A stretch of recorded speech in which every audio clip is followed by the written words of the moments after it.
Paris in the fall, the last months of the year and the end of the millennium.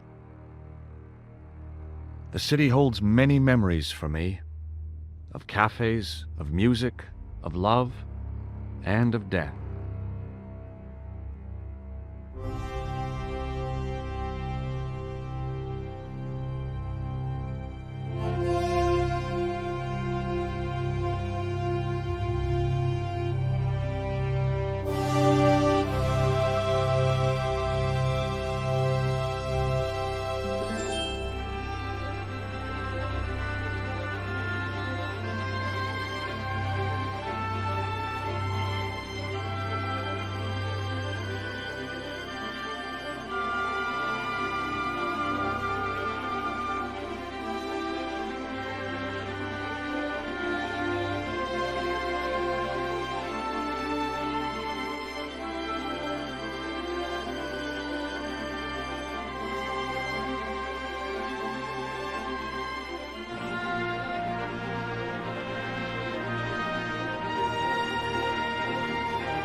As I picked myself up, all I could hear was the ceaseless drone of traffic. Life went on around me, but the explosion was to change my life forever. The umbrella had protected me from the bomb blast, but it was of no use to me now. I contemplated crawling under the umbrella and pretending none of this had ever happened. The table had been overturned by the explosion. I considered straightening the table, but I figured it best not to disturb the evidence. It was an iron lamppost. I considered climbing the lamppost, but it wasn't going to shed any light on the affair. Wrapped around the lamppost was a newspaper.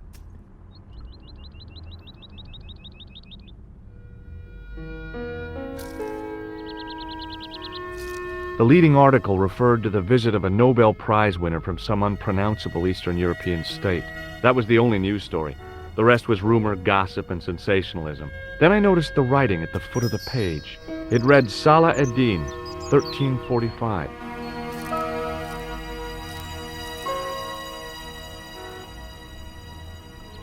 The table had been overturned by the explosion.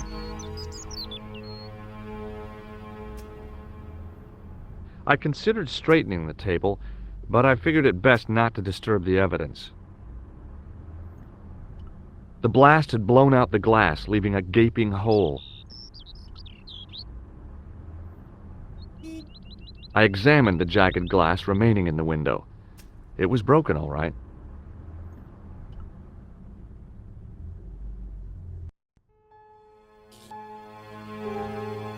It was the body of the old man.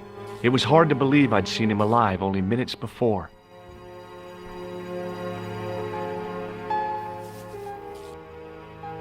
I tried not to meet his stare as I searched the dead man's pockets. No wallet, no papers, no credit cards. The guy's past was a blank page. The sight of the dead guy's staring eyes turned my knees to jelly. I checked his pockets. Nothing. A mysteriously undamaged bottle of spirit stood on the bar. I needed a stiff drink, but I hated the taste of brandy. The pretty young waitress was unconscious.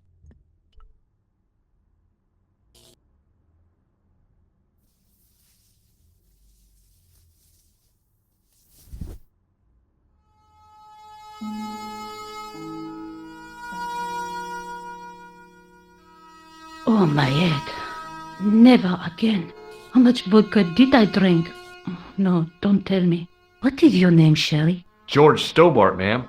Oh, American. She asked the question quite innocently, but I could sense her reserve. It was something which seemed to afflict all Europeans. You look like you could use a little help. I could use a little drink. I feel sick, dizzy, and bruised. I don't even remember the party. Just relax and take it easy. You've been knocked out. You don't say. What happened? There's been an explosion. You should try not to move. Are you a doctor? Yes, I am. I studied under Dr. Benton. Who is he? Only one of the most brilliant medical minds on this planet. He taught me everything I know about medicine. Can you remember anything at all? No. I need a drink. Pour me a brandy. You could be in shock. No alcohol. Okay, you're the doctor. What about your man? Is he dead? Yes, he is. Ah, mon Dieu.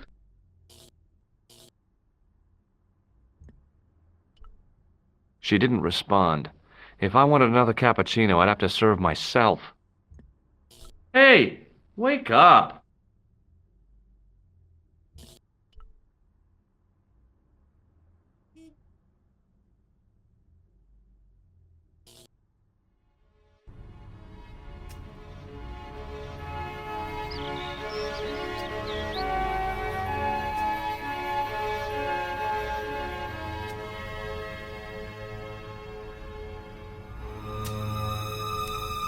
Freeze! Hold it, right there. Oh, don't shoot. I'm innocent. I'm an American. Can't make up your mind, eh? I demand to see the American consul. Drop your weapons and get down on the ground. Put that thing away, Sergeant Mou. I apologize, monsieur, but I cannot permit you to leave.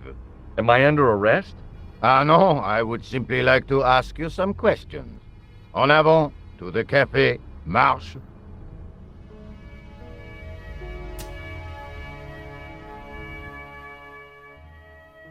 What a mess. This bombing is an outrage, is it not? Stop that, monsieur. Stop holding your breath at once. Has it occurred to you that he may be dead, Mou? Oui, monsieur. But I prefer to look on the bright side. Besides, I recall a case where the killer escaped by feigning death. However, in this case, the man is quite dead. Clearly, the killer knew of his presence and... How many times have I warned you about premature extrapolation? All we know is that he is dead. It seemed reasonable to assume... A great detective assumes nothing.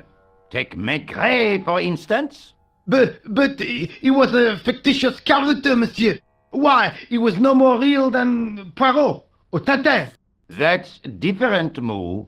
They were comedy Belgians.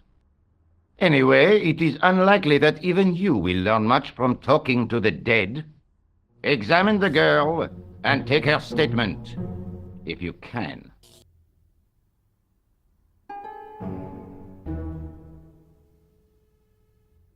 Et maintenant, to business.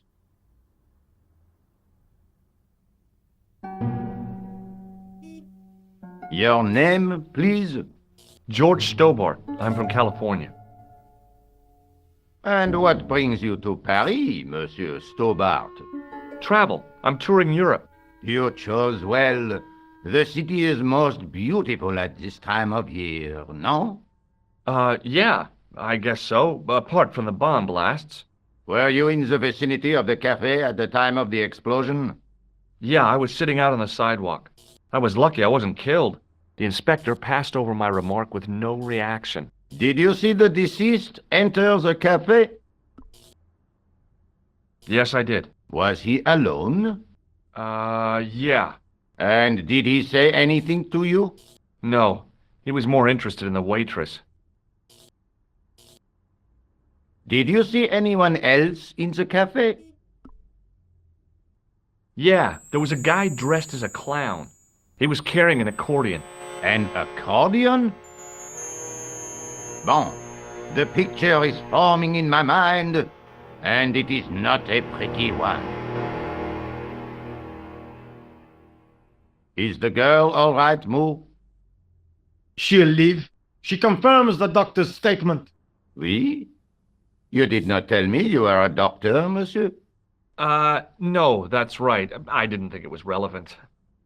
Eh bien, I have heard enough. What do you mean? I am satisfied that you know nothing. You may leave. Enjoy your vacation, Dr. Stobart. What about my personal safety? Can't you at least give me some advice? What can I say? Stay alert and look out for suspicious characters. And don't cross the road until the little man shows green. Great advice. I honestly believe you are in no danger, monsieur. Should you remember anything of importance, please contact me. My card.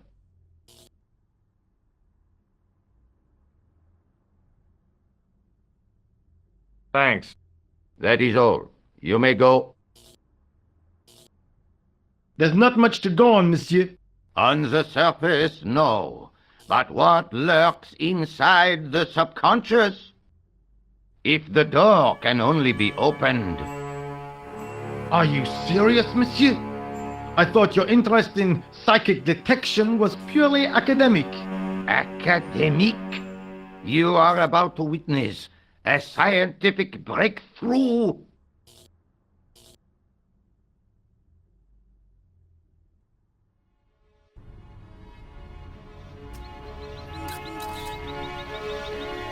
The girl presented a confident but sullen mask to the world, an expression more suited to the face of a delinquent youth. The sergeant was a scrawny man in his 50s who resembled a constipated chicken. Excuse me, Sergeant. You heard the inspector. Go on, monsieur.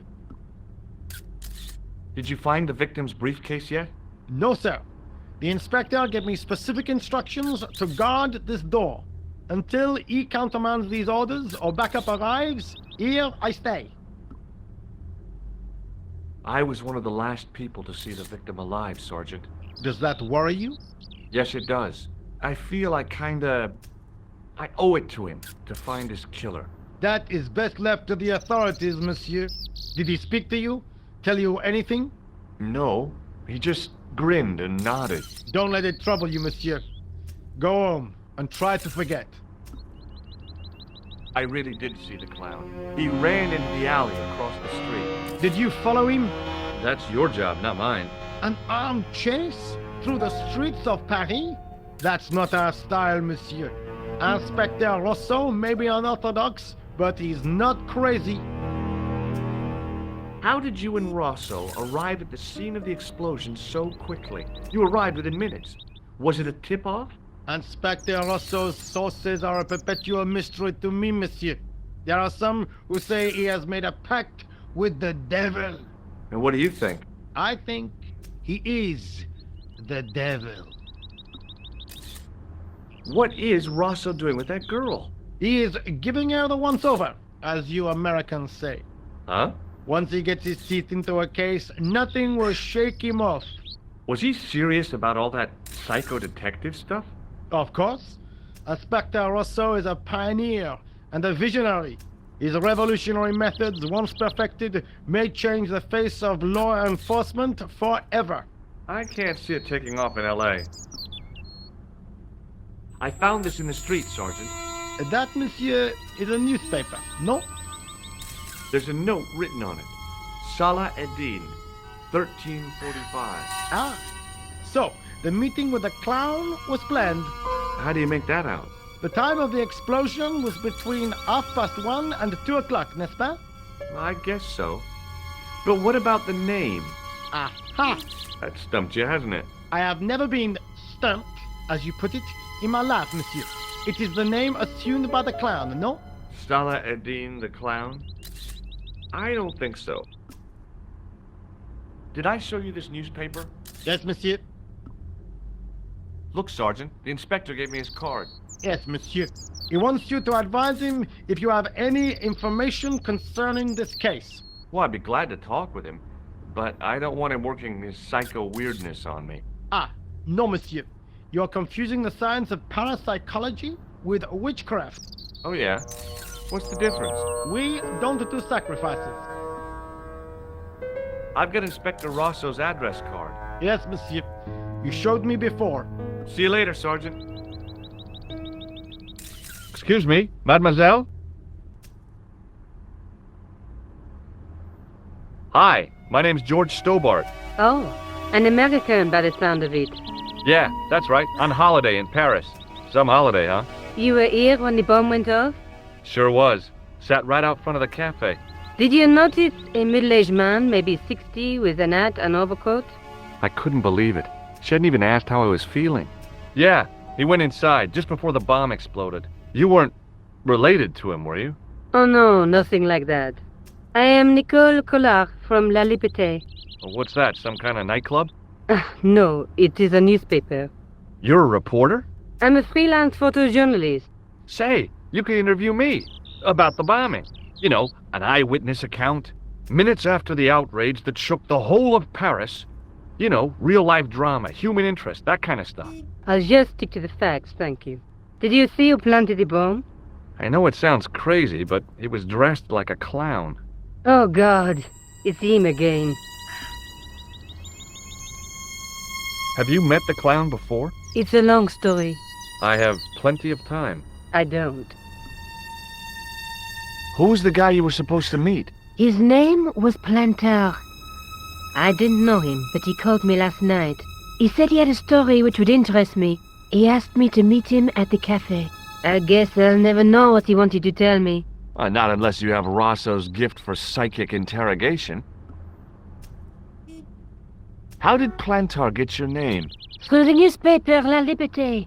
I'd written an article linking two unsolved murders. One in Italy, the other in Japan. The cases were remarkably similar. A wealthy victim, no apparent motive, and a costumed killer. Plantar said he could supply me with more information. You speak very good English for a French girl. Thanks. You speak very good English for an American. Do you know a police officer called Rosso? Rosso? Our paths have a knack of crossing. If I didn't know better, I'd say it was deliberate. Have you seen Rosso? Is he here? He's inside, attempting to question a witness with his psychic powers. What? That guy is weird. Yeah. Rosso didn't blink when I told him about the clown. It's as if he already knew. That is typical of a cold fish like Rosso. I've seen cheeseburgers with more spunk. Look, the inspector gave me his card. Oh, I didn't know his first name was Augustin. It suits him, I must say. I found this newspaper outside the cafe. That is not a newspaper, it's a gossip rag. It may have belonged to Plantar. So, he had a taste for sensationalist smut with right-wing bias. That doesn't tell us much. There's something written in it.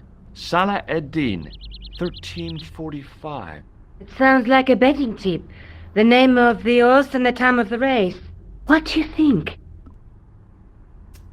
That's what I thought, but the name of the meeting isn't given. Well, so what? I'm not the least bit interested in horse racing, are you? No, but it could be a clue to the killer's next move. Do you think his next victim will be the jockey? Or the horse? She looked at me with a playful twinkle in her eye. Okay, it's a long shot. Are you sure you don't want to look at this paper? Positive, thanks. I don't read sensationalist rags like that. Why won't you tell me about this clown? Why do you want to get involved? Because he almost killed me. Isn't that reason enough? I guess so. Listen, I'll give you my phone number. You help me with my story, and I'll let you in on what I know. And let's get one thing straight right now. This is strictly business. Okay, it's a deal. I have to go develop these pictures. À bientôt, monsieur. Fine, I'll, see you soon.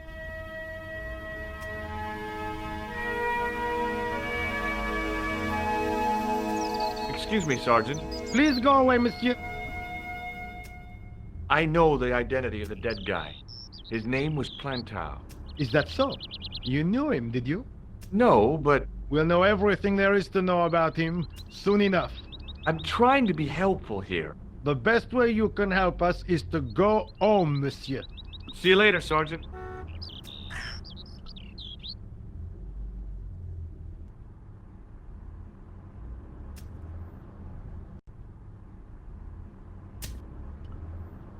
The muscular workman wore a morose expression, like a silent warning to leave him to get on with his job. It was a tent made out of plastic sheeting.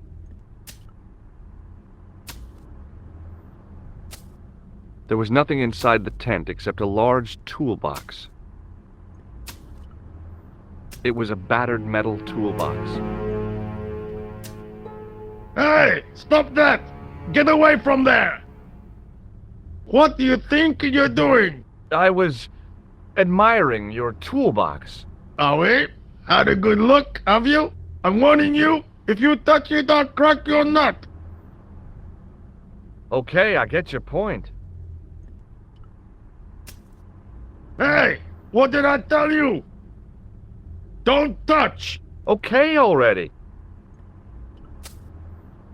Hey! Clear off!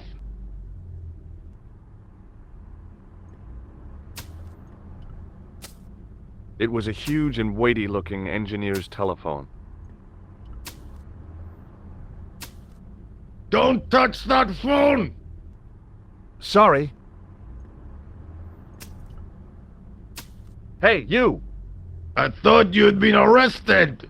No, it was a misunderstanding. When he pulled that gun, gah! I thought that was it.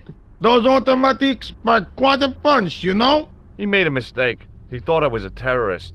You? A terrorist? Ha! He was only doing his duty, I guess. Did you see an old guy with a briefcase? Wait, silly old coot. Do you know what he said to me?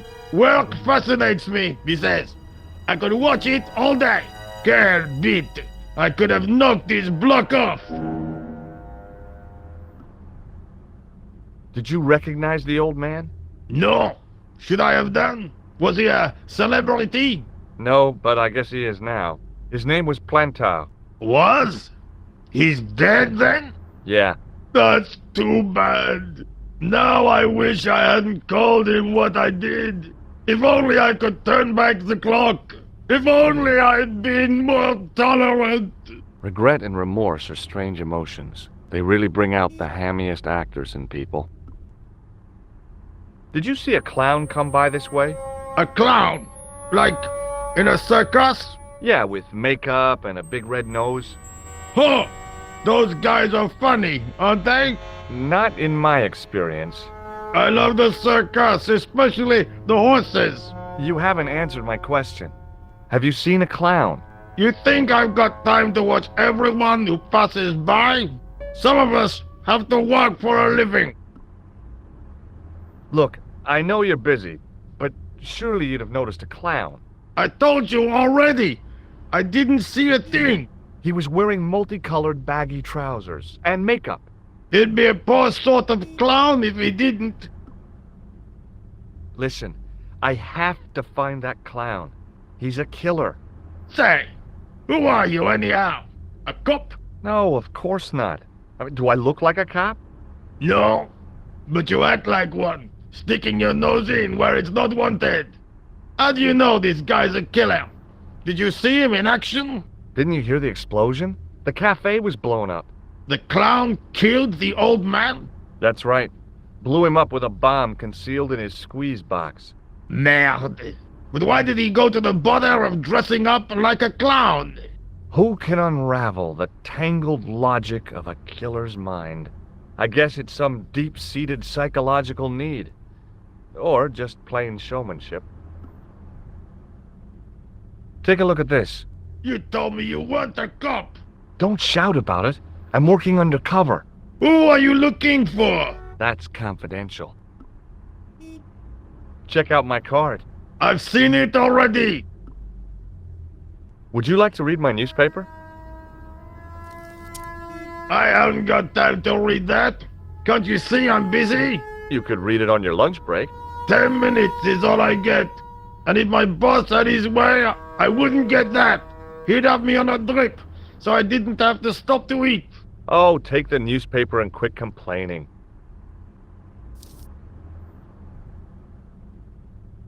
Bah! Look at this! Damn bleeding out liberals! Tja! Save the dolphins! Catch them and eat them, I say! All that fuss over a bunch of fish! Nah, that's more like it! Look at the size of those! Like champagne bottle corks, no? Ah, what's this? Saladin running in the Prix de l'Arc de Triomphe! It's a racehorse? A horse? A legend! Bucephalus reborn, mon ami! Like a streak of lightning she is!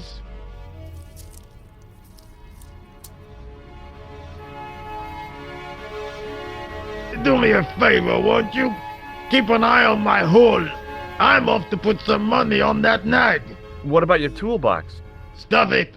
Help yourself.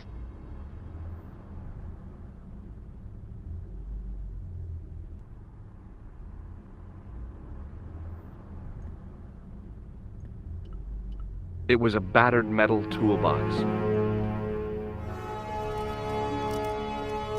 I found a T-shaped tool in the box. I didn't know what it was, but it looked useful. The toolbox didn't contain anything else I needed.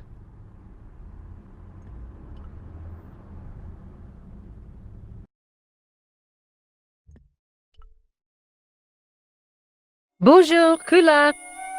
Oh, hi. It's George Stobart, the American at the cafe. Ah, oui. You said to call if I could help. Have you any news for me? Well, I haven't had a lot of luck. You found nothing? No. Look, I'm very busy right now. Call me if you have any news, okay? Oh. Yeah, I guess. Adieu, monsieur. Yeah, see ya. Set into the huge gate was a smaller access door. The door was securely locked.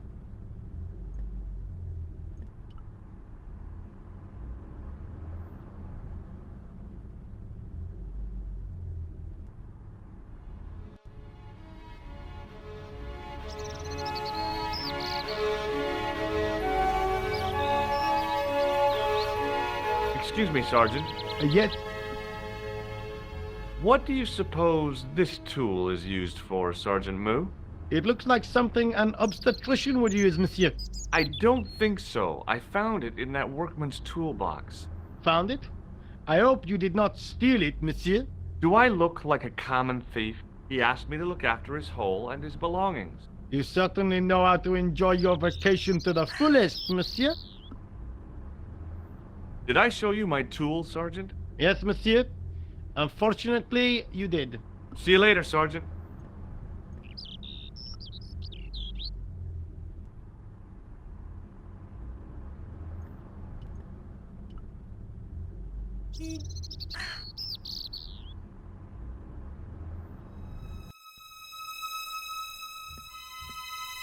The drain pipe looked as if it would bear my weight.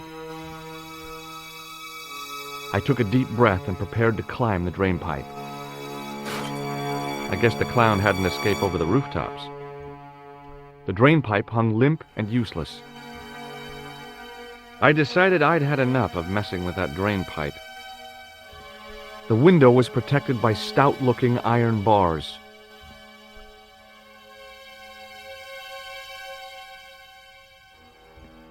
It was a battered old trash can.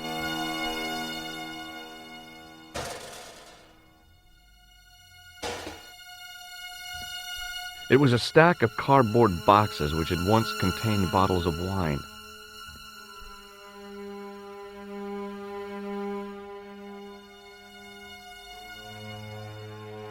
I examined the boxes closely. They were damp and smelly and decidedly empty. It was a battered old trash can.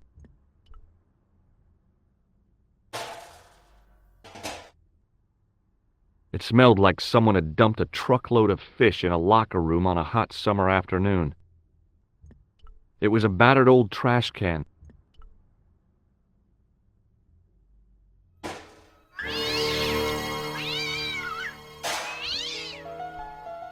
I'd had it with sticking my nose into French trash cans. It was a plastic crate.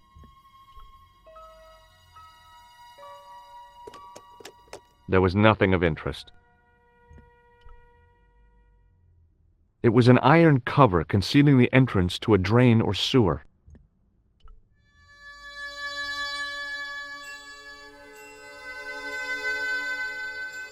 I tried to lift the cover with my fingers, but couldn't gain any leverage.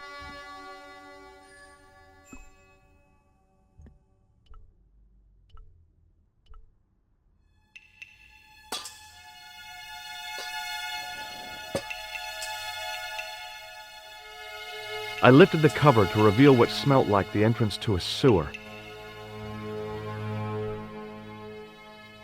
The cover was too heavy and awkward to lift with my bare hands.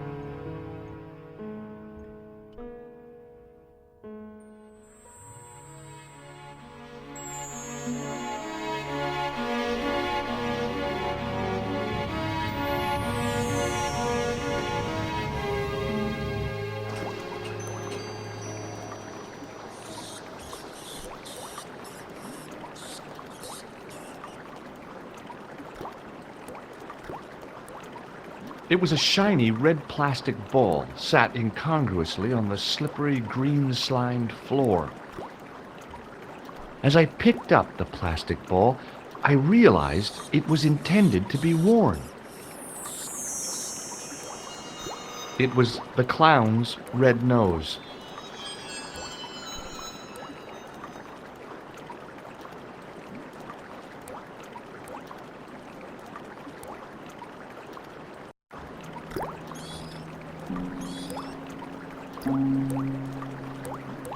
It was a soggy, crumpled paper tissue.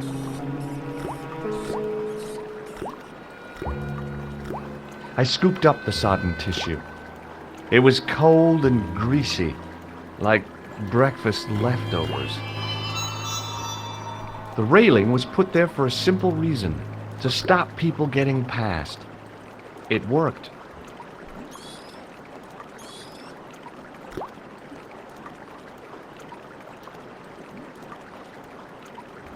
It was a small scrap of cloth caught on the rusting spike. I took hold of the scrap of material and unsnagged it from the spike.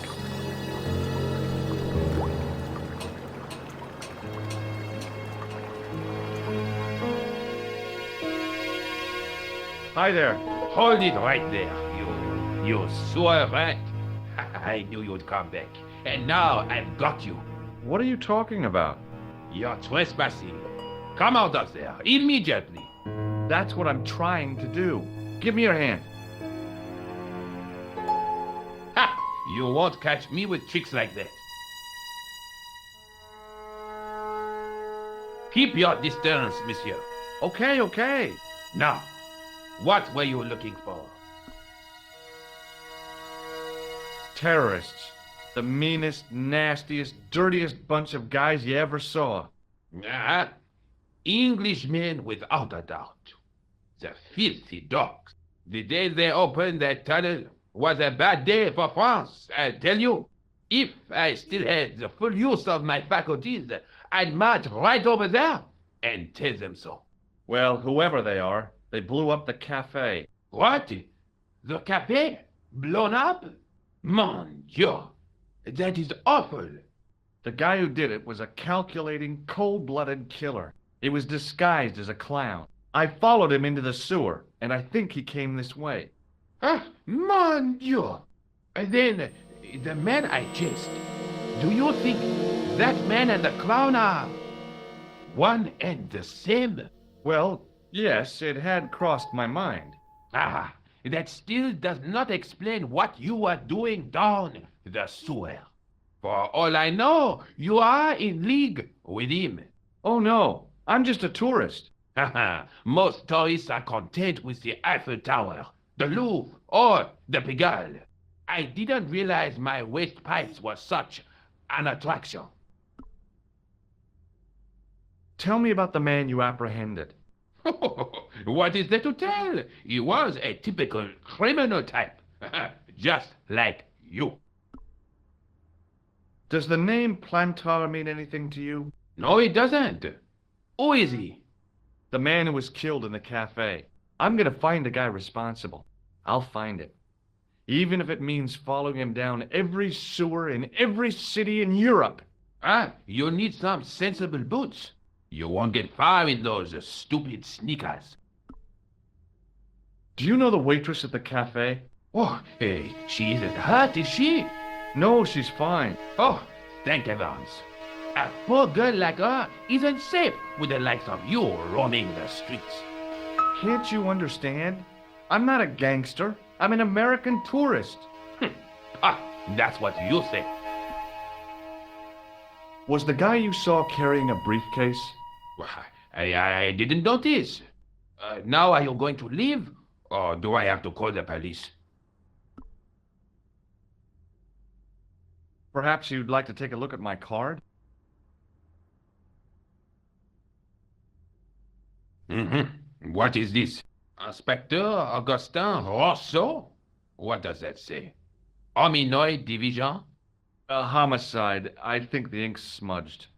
Mm-hmm. Then you are not a tourist. Okay, I'm not. I lied to you, and I'm sorry. Don't apologize, monsieur.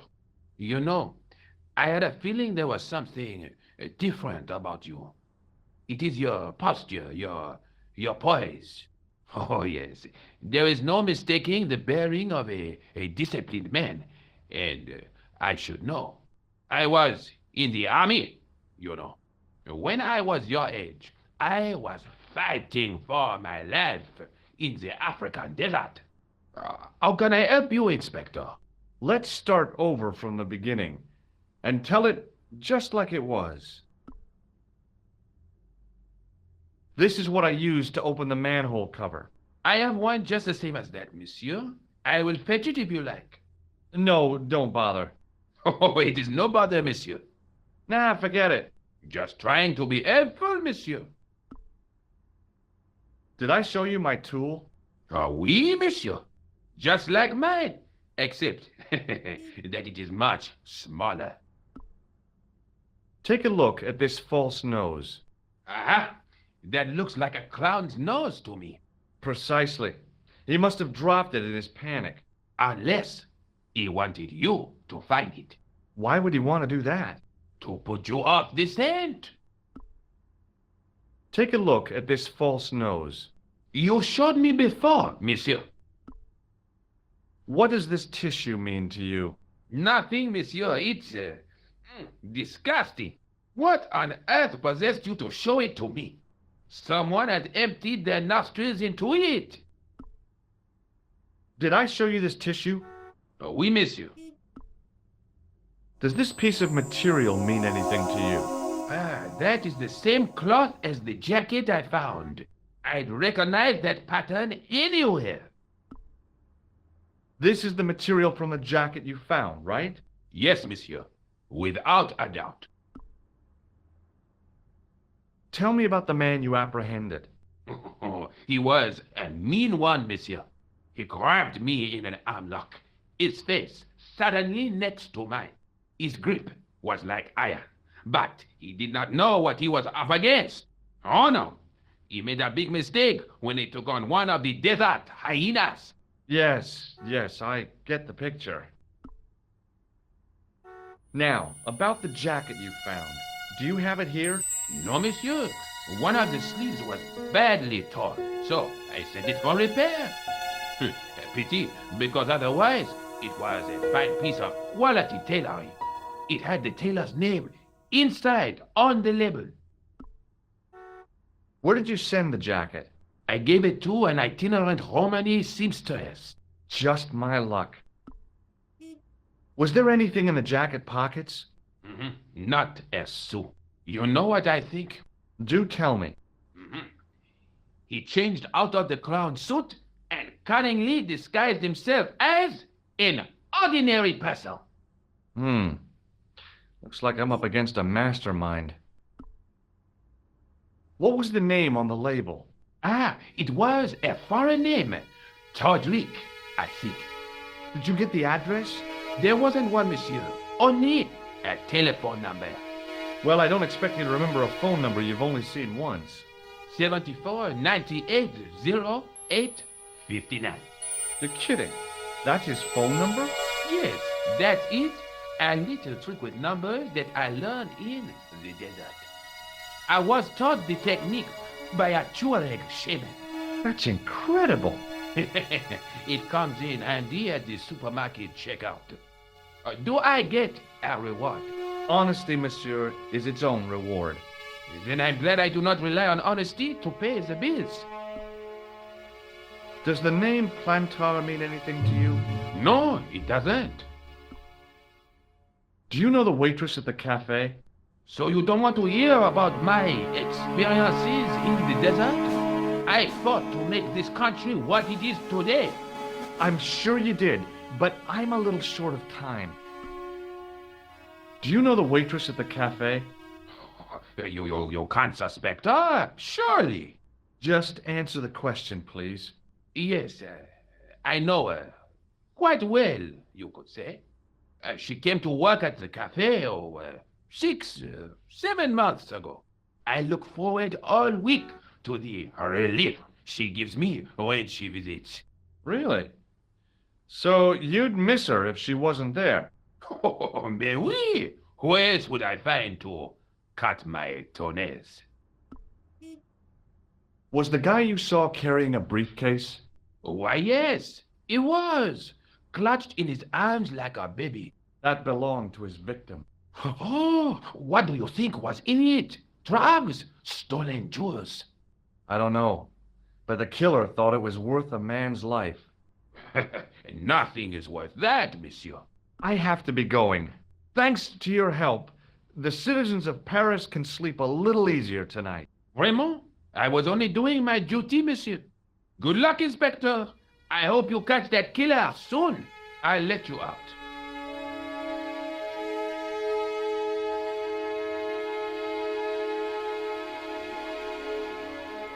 I hope you find your man, Inspector. So do I.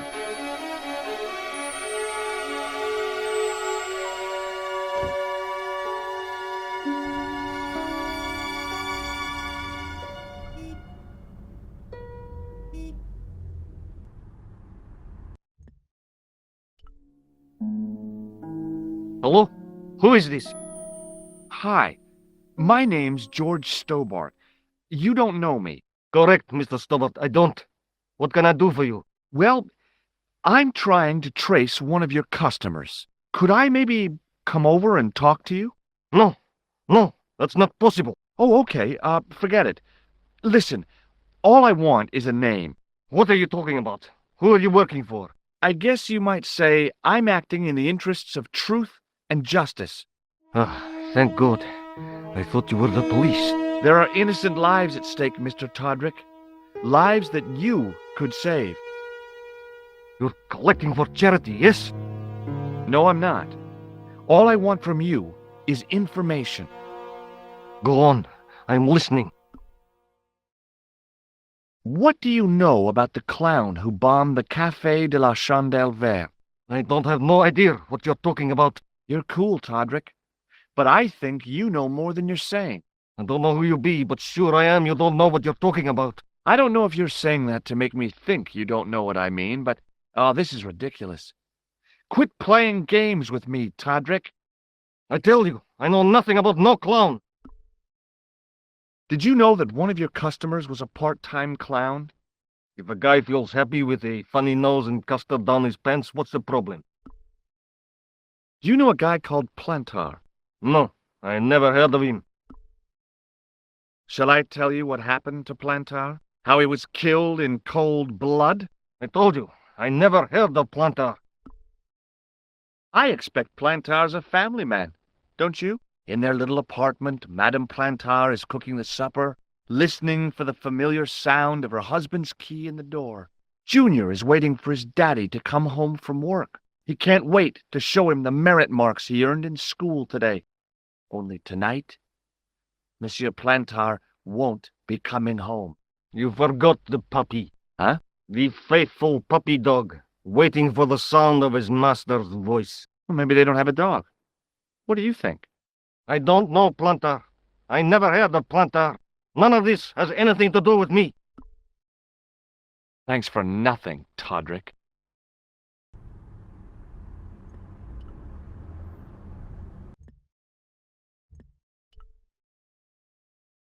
Bonjour, Kula. It's me again, George Stobart. Hi, George. Any news? You bet. I met a witness who spoke to the clown. And I know where the killer gets his suits. No kidding. Hey, I'm impressed. You are? Well, it wasn't easy. Look, why don't you come here to my apartment? Fine. Where do you live? 361 Rue Jarry. Okay, I'll come right over.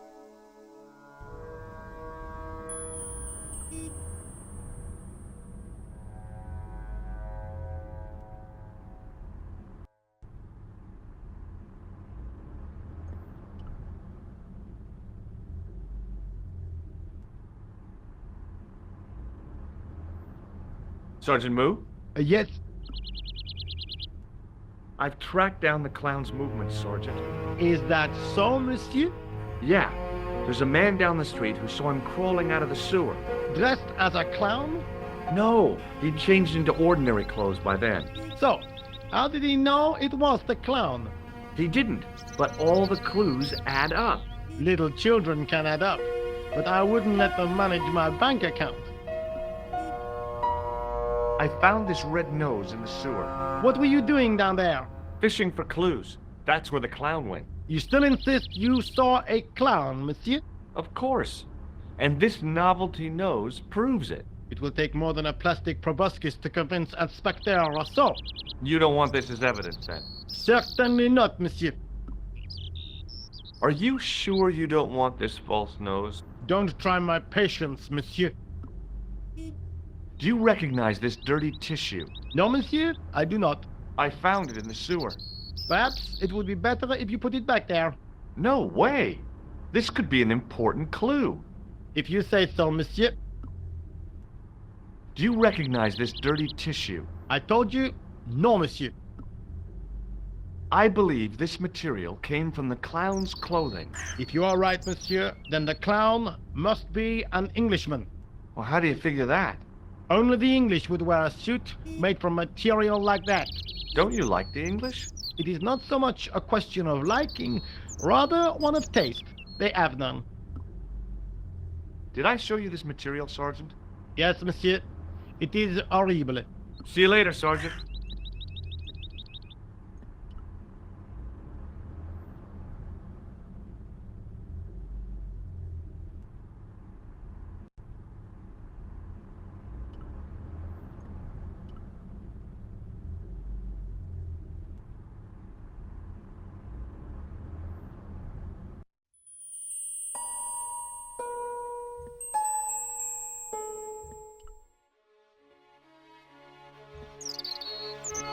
The shop window featured a display of gowns and women's stuff.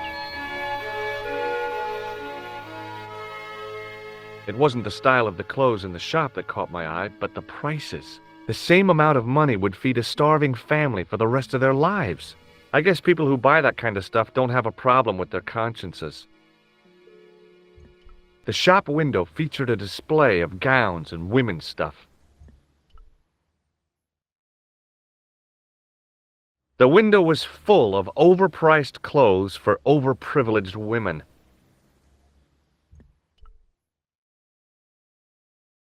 The door was shabby and in need of a coat of paint. I couldn't imagine the Collard woman living here. I pushed against the door, but it seemed to be locked. The vacant shop was sealed with a steel blind. There was no way of lifting the securely locked blind. It was a food store selling fruit and vegetables. I glanced without much interest at the fruit. It was dusty, shriveled, and tired-looking. They were lilies or tulips, some kind of flowers anyhow.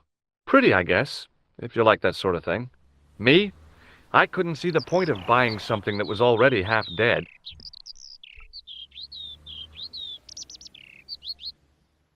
I inhaled deeply, expecting to experience the scent of the flowers. What I got was traffic fumes. The woman was doing something with a pair of needles that couldn't be described as knitting. She was a cheery old soul, the kind you'd walk across the street to avoid. Oh, hi.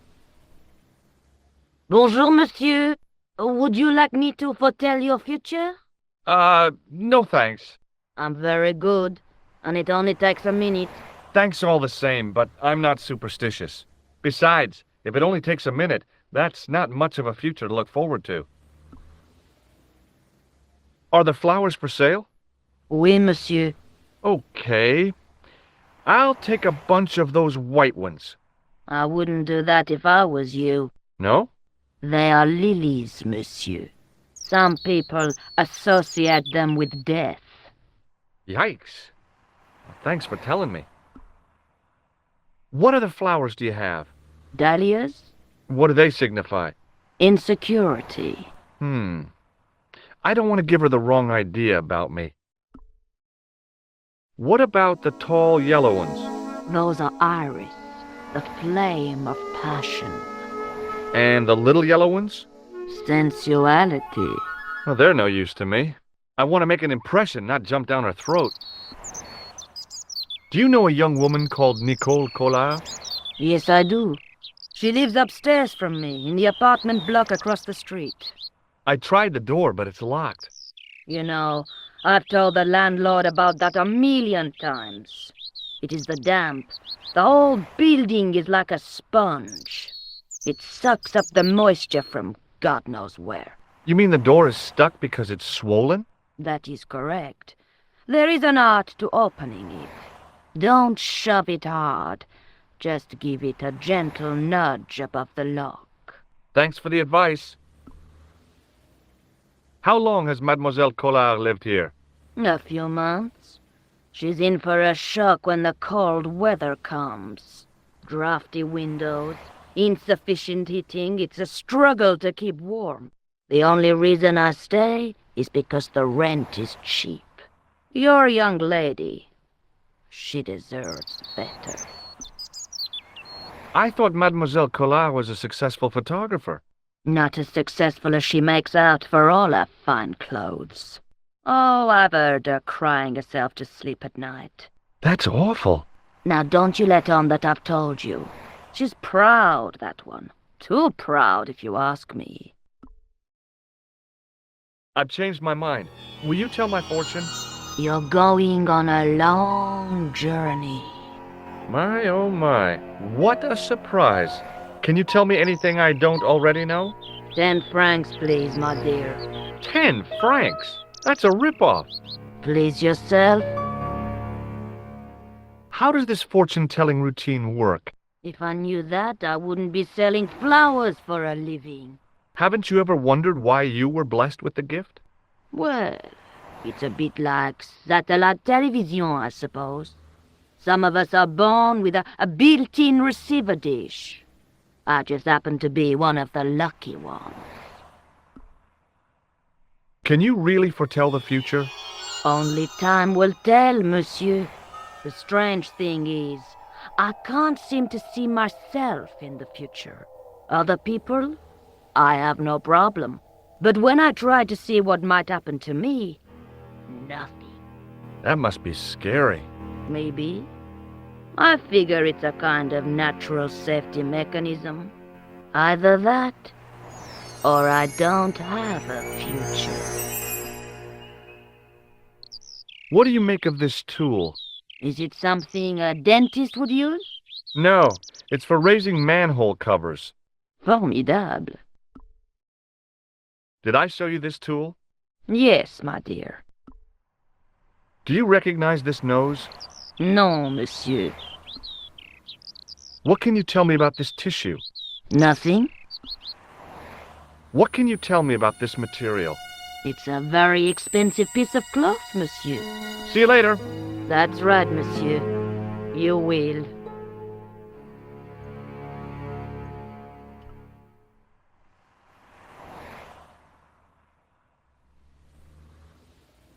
Remembering the flower seller's advice, I pushed the door gently just above the lock.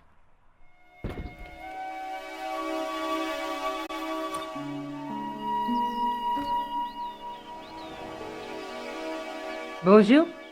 I'm glad you could make it, monsieur. Please, call me George. Fine. I'm Nicole. Take a seat, George.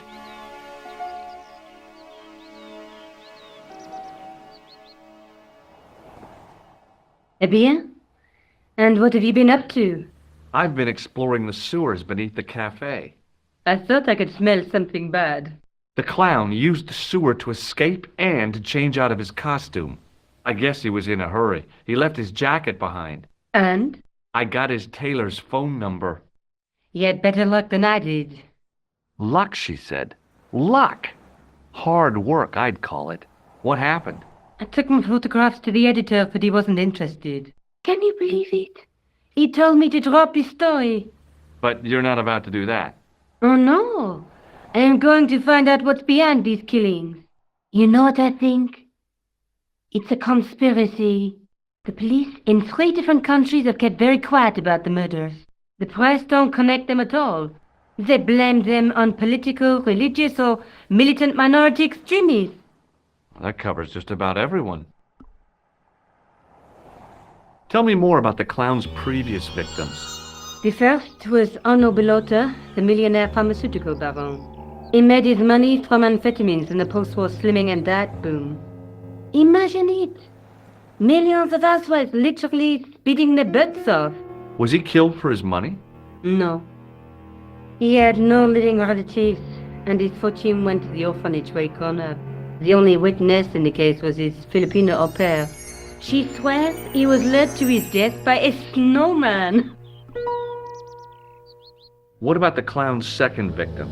Yamada, the controversial Japanese green politician. He inherited his fortune from his father's electrochemical consortium. He was committed to dismantling Japan's automobile industry. I can't see him gaining much support with a loony policy like that. Yamada was a man of vision. He was years ahead of his time. If you say so. How did he die? At the hands, or should I say, flippers, of a giant emperor penguin. A snowman, a penguin, and now a clown.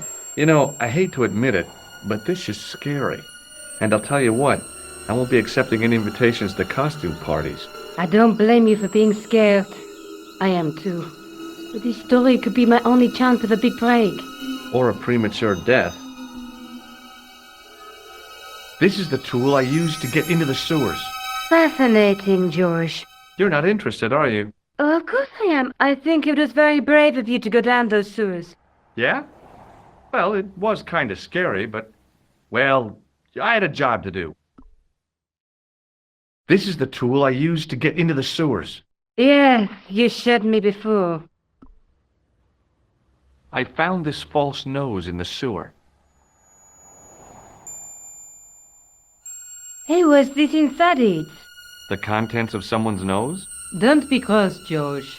It says La Risée Du Monde. Masks and costumes. It's a costume shop near the Gare Saint-Lazare. I'll check it out. Maybe the owner remembers who hired the clown costume. Why don't you put it on, George? No way am I wearing this. I'd look really stupid. Besides, He might have had a cold.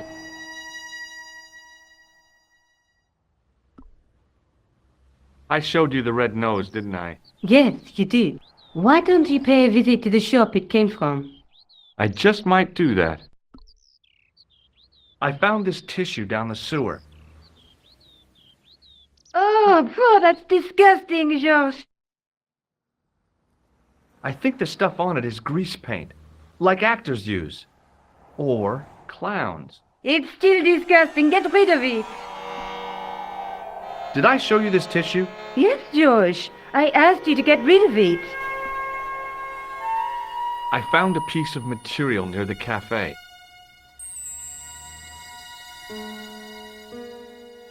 When I showed it to the concierge, he recognized it right away. It's very distinctive, all right. Just wait until you see this. I developed the film I shot at the cafe. Here, George, it's an enlargement I made. Look what that guy's wearing. Checkered pants. The same material as I found in the sewer. That's right. This guy shouldn't be difficult to find. Oh no? Take a close look at his left cheek. A scar. In the shape of a horseshoe. Oh, a crescent moon.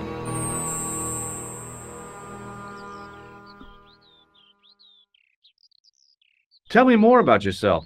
Oh, there is not much to tell. Well, how did you get into photography? I guess I owe that to my father. He bought my first camera. I was 8 and my parents had just split up. Did you live with your father? Yes, my mother went off with her new boyfriend.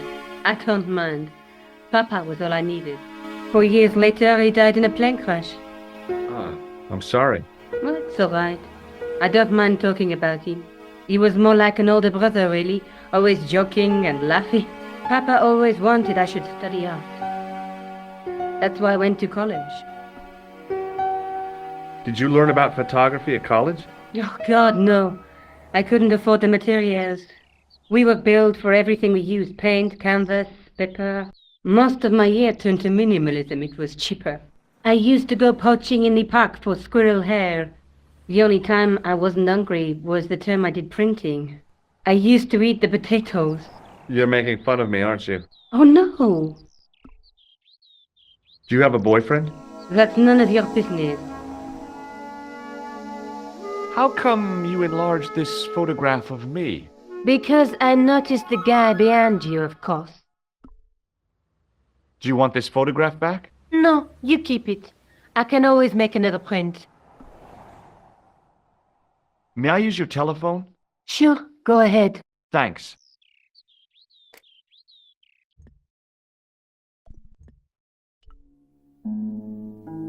Hello? Who is this? Mr. Todrick? Oh, it's you again. What now? Did you make a suit for a man with a scar on his face? A scar in the shape of a crescent moon? Maybe. Maybe not. Tell me where I can find him and I'll leave you alone. And if I don't, I won't leave you alone.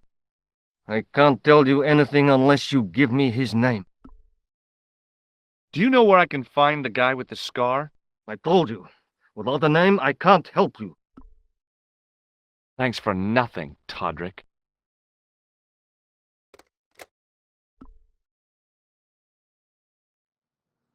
I'm going back out to search for that clown. Where? I guess I could visit the costume shop. Good idea.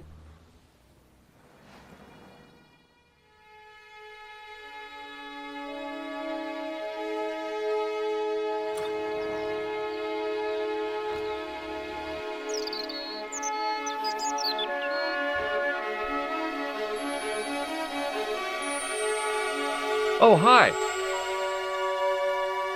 Hello, my handsome friend. Do you recognize the man in this photograph? What a hunk. He's a killer.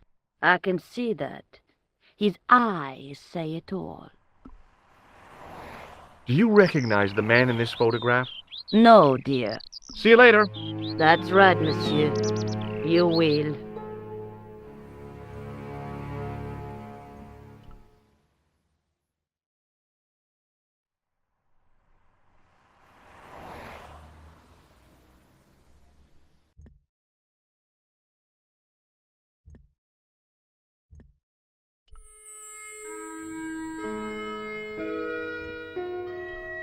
It was a disgustingly realistic plastic novelty, like one I'd left on the teacher's desk at school. Boy, that caused so much of a stink you'd have thought it was a real one. As my fingers closed on the plastic novelty, I realized my mistake. It was a novelty, all right, but it wasn't plastic. The sight of the dog waste set my stomach churning again. I quickly looked away. No way was I going to touch that thing again. It was an antique phonograph, the kind you have to wind by hand.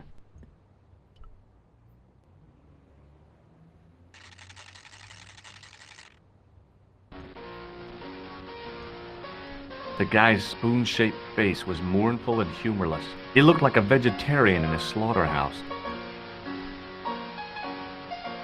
Excuse me. Bonjour, monsieur. Please, come in. Welcome. Leave the mundane world behind. But in these four walls, fantasy is king. I don't want a costume. Didn't you ever dress up when you were a child? Not that I remember. Incredible. You'll be telling me next that you never shared your elder sister's lingerie. I don't have a sister, and I think I'd look pretty silly in a brassiere. I just need some information. Of course. How can I help you? Have you heard of a man named Plantile? I do not recall anyone of that name. I'm looking for a man who hired a clown costume from you. Oui, monsieur. I do not see how I can help. Don't you keep a record of costumes that you've rented out? Of course, monsieur, but... Well, then I'd like to check your records. Give me the names of everyone who's rented a clown suit. Impossible. There are too many. The clown I'm looking for is a cold-blooded killer. Give me his name, and I'll see he's brought to justice. I'd help you if I could, but you can't expect me to remember all my customers. You see, the clown costume is our most popular line, monsieur. On average, we hire out more than 30 clown suits a week. You'll have to give me more to go by. A description, perhaps? How come clowns are so popular?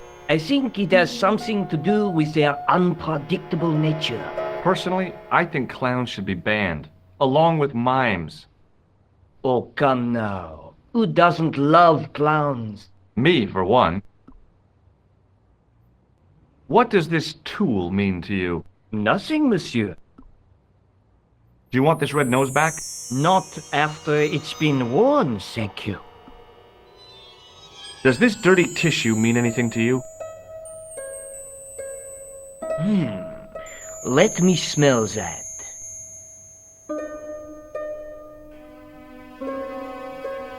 Bestheimer's number 7 white pancake. Theatrical grease paint, right? Oui, monsieur. La crème de la crème of Thespian accoutrement. Have you sold any of it recently? Yes, 2 cans. About this tissue. I have already given you my professional opinion. Do you recognize this man? Ah oui, he was here this morning. He chose 2 costumes, Bozo the clown and Seamus the pixie. A pixie? Very smart. Green silk with a taffeta lining. He gave me his name as Monsieur Khan. Are you sure this is the same man who hired the clown suit? Certainement, Monsieur Khan. Thanks for your help, buddy. My pleasure, monsieur. Allow me to shake you by the hand. Huh? Well, okay.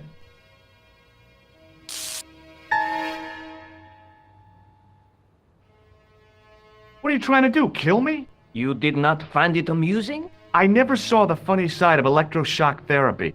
Eh bien, it is yours to keep. A gift? Do I need a license? No, but I give you a word of warning, monsieur. What? Remember to switch it off before you visit the toilet. Excuse me? Oui, monsieur? Do you want this buzzer back? No, you keep it. Thanks for your help, buddy. My pleasure, monsieur. She reminded me of a girl I dated back in high school. Come to think of it, the dummy had more personality. As I was about to touch the dummy, I realized it had the same color eyes as Nico. The strange thing was, I hadn't realized I'd noticed the color of Nico's eyes. The dummy wore a traditional Pierrot costume. At least, I guess it was a dummy. I gave the dummy Pierrot a tentative prod, but it didn't move.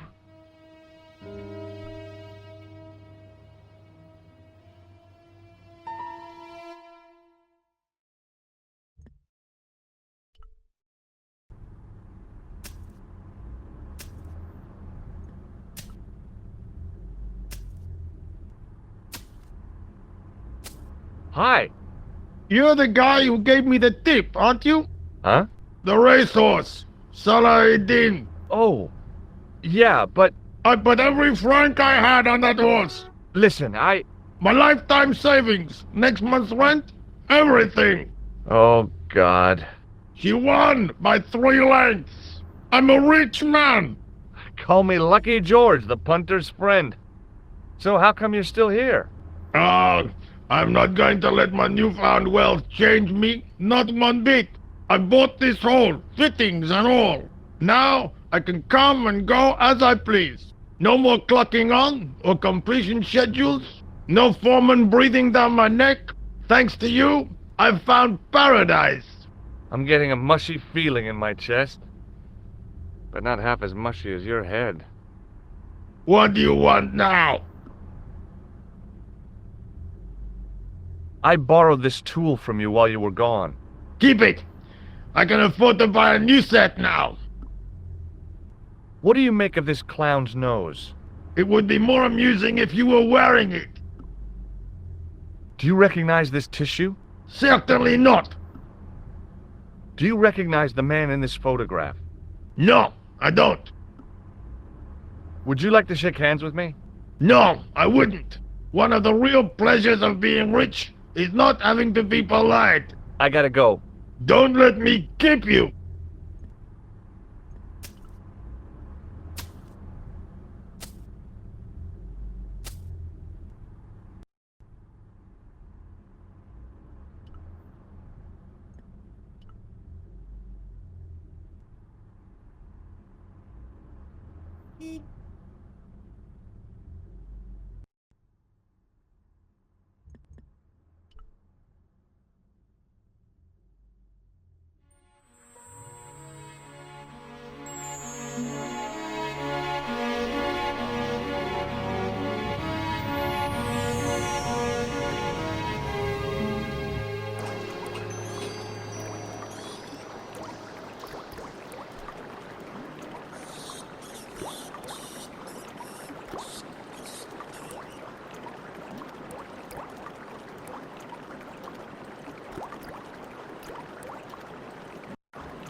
The fountain had probably been attractive at one time, but now it looked like an old stained urinal.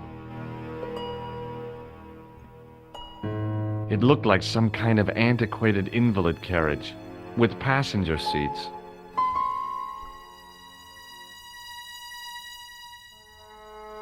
The door was locked.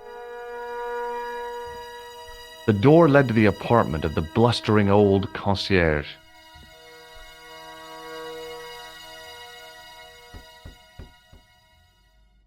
Hi there, remember me? Ah, mais oui, Inspector. Have you found him? Who? The man in the sewer, of course. I'm, sifting through the evidence. Rather you than me, monsieur. That reminds me, someone's been impersonating you. Came sniffing around just after you'd gone. Bold as brass. He tried to tell me he was a policeman. Inspector Rousseau, he claimed. I didn't tell him I'd been talking to you, not hours before. Thank goodness. Impersonating a police officer is a serious offense.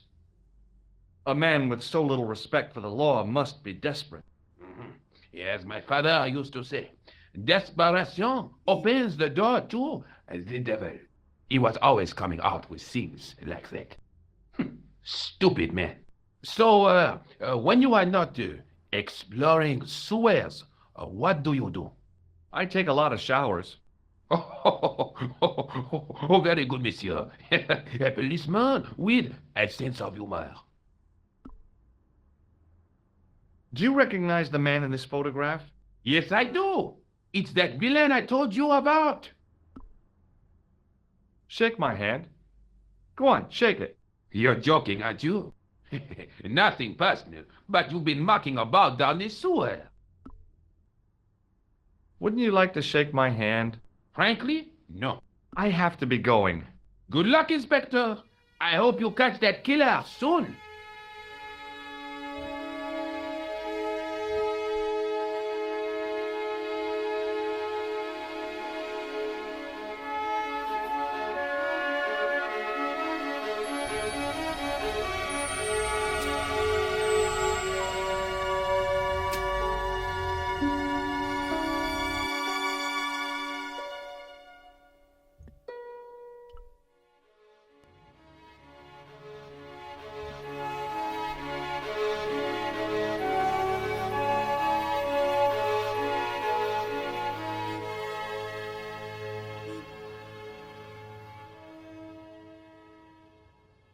Excuse me. Ah, Monsieur Stobart, n'est-ce pas?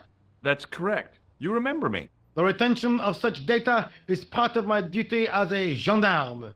That is how crime is fought, through attention to detail, not intuition. Yes, sure. Do you know a man named Khan? He's a shifty-looking guy with a scar on his left cheek. No, monsieur.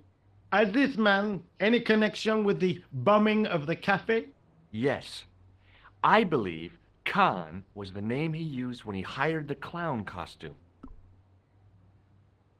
Do you recognize the man in this photograph? No, monsieur. It's the guy who bombed the Café, the clown. This man looks nothing like a clown? He's taken off his grease paint and costume. Then there is nothing to link this man with the killing. Nothing? Look at those murderous eyes. Hardly likely to get him convicted. Do you recognize the man in this photograph? No, monsieur. It's the guy who bombed the Café, the clown. This man looks nothing like a clown? He's taken off his grease paint and costume. Then there is nothing to link this man with the killing. Nothing? Look at those murderous eyes. Hardly likely to get him convicted. Would you like to shake my hand, Sergeant? Not while I'm on duty, monsieur. The gesture could be misconstrued. Is Rosso here? Yes, he is. You wish to speak to him? Yes, I do. One moment, monsieur. Stobart is here to see you, monsieur. Did he say what it was about? No, monsieur. Very well.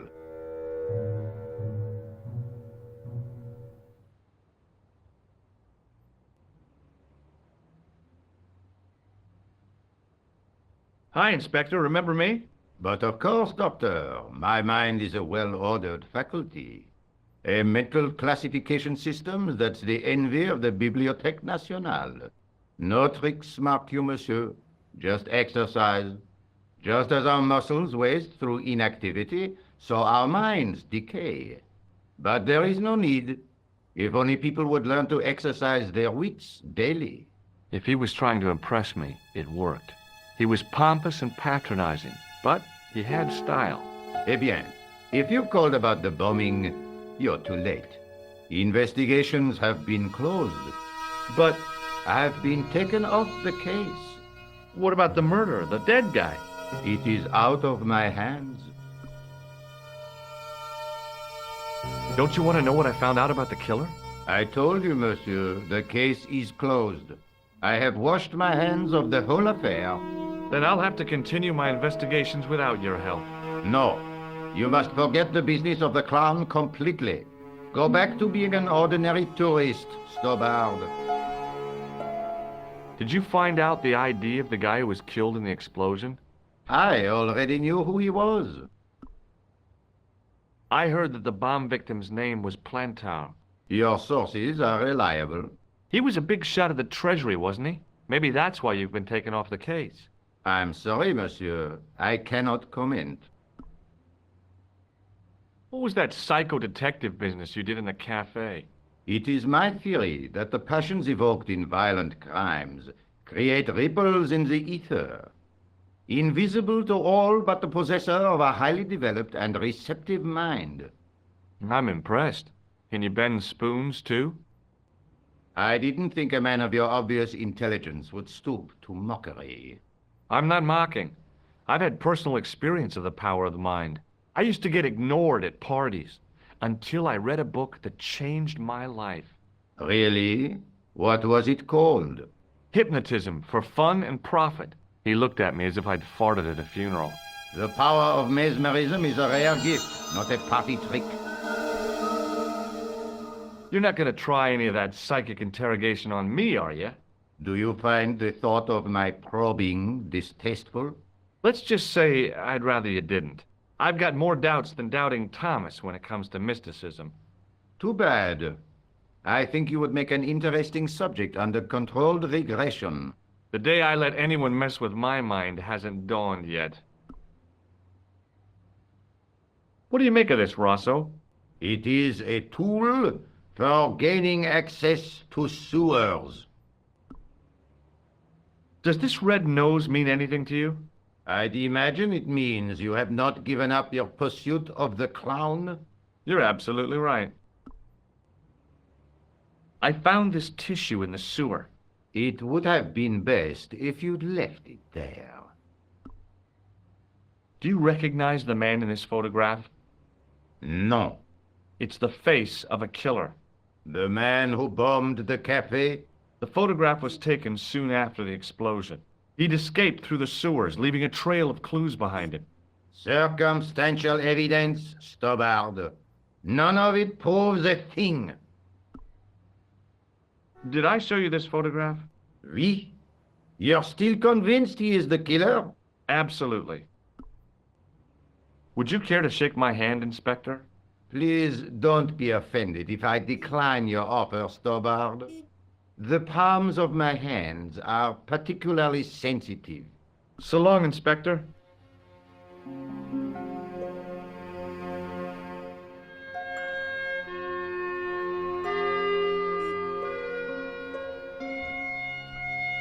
It was a public telephone.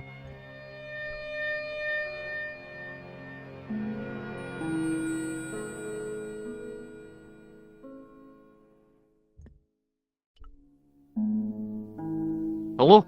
Who is this? It's George Stobart again. What now? I found out the name of the guy I'm looking for. Is that so? Yeah, it's Khan. You know who I'm talking about, don't you? Yes, I delivered the suit to his hotel. The Hotel Ubu. I don't remember the room number. It was upstairs. The second room on the right-hand side of the corridor. Thanks, Todrick. That's all I wanted to know. Now I've got you, Mr. Clown.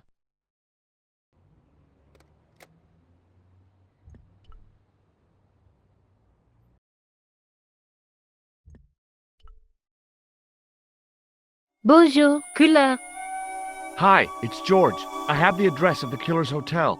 If you're going to pay him a visit, take care. Remember, that guy's a professional. Thanks. I'll be fine.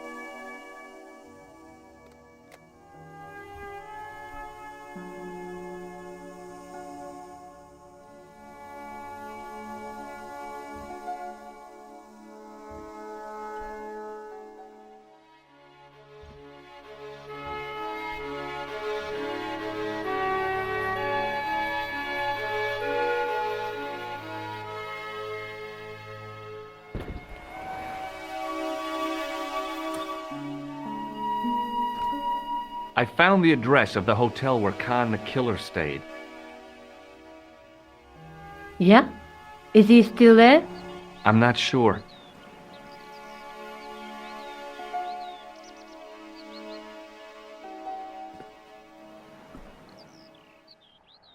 What are you doing to help trace the killer clown? Research, George.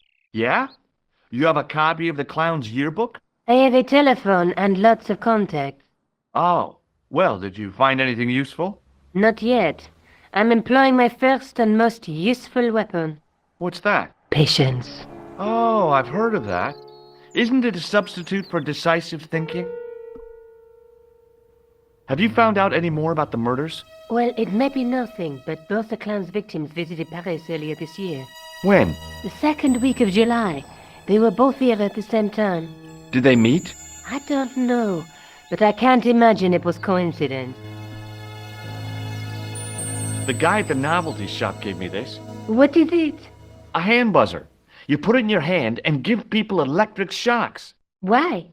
It's a gag, a practical joke. If you ever use it on me, I'll break your arm. Okay.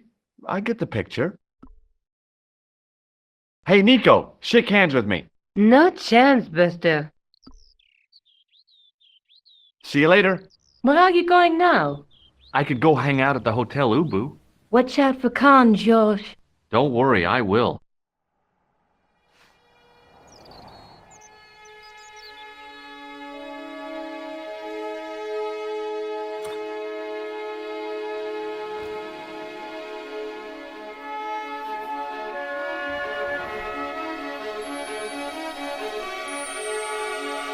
Oh, hi.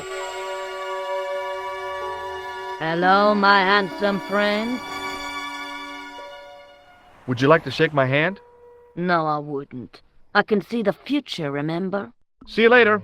That's right, monsieur. You will.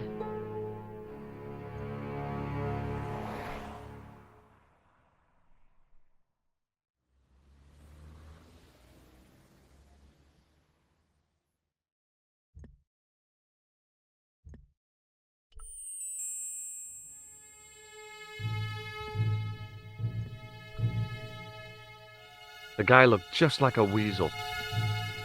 Excuse me.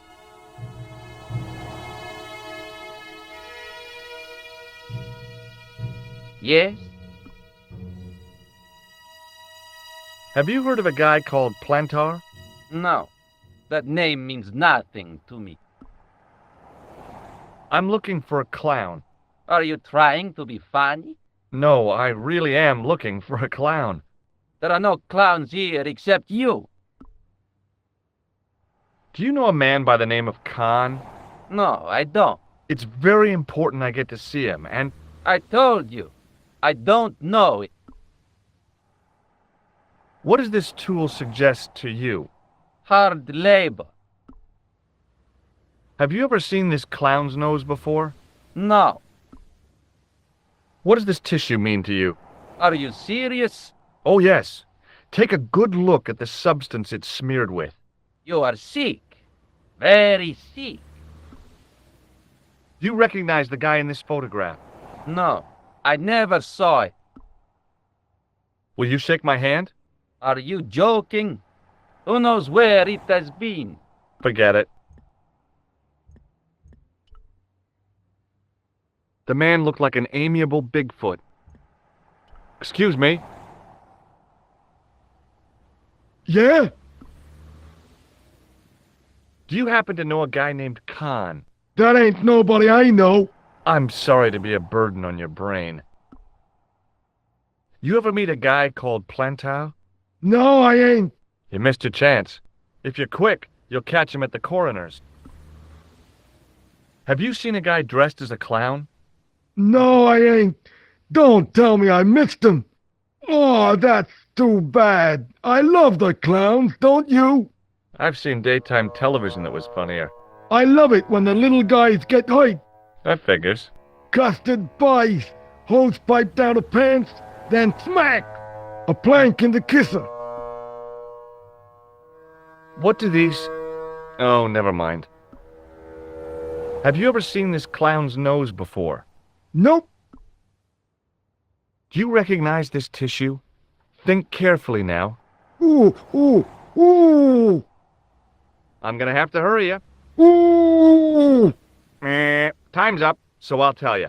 It's a used tissue with a liberal dump of Bestheimer's number 12. If you say so. You don't recall this tissue, do you? Nah. Do you recognize the guy in this photograph? Is this a trick question? No, I simply asked if you recognized him. Okay then. No, I don't. Shake my hand. Nah. Oh, rats.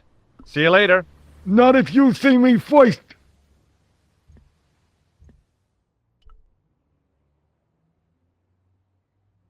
The sign listed the price of rooms, and boy, were they expensive. The killer must have been earning a fat wad to pay for accommodation like this. The lobby was quiet, almost deserted.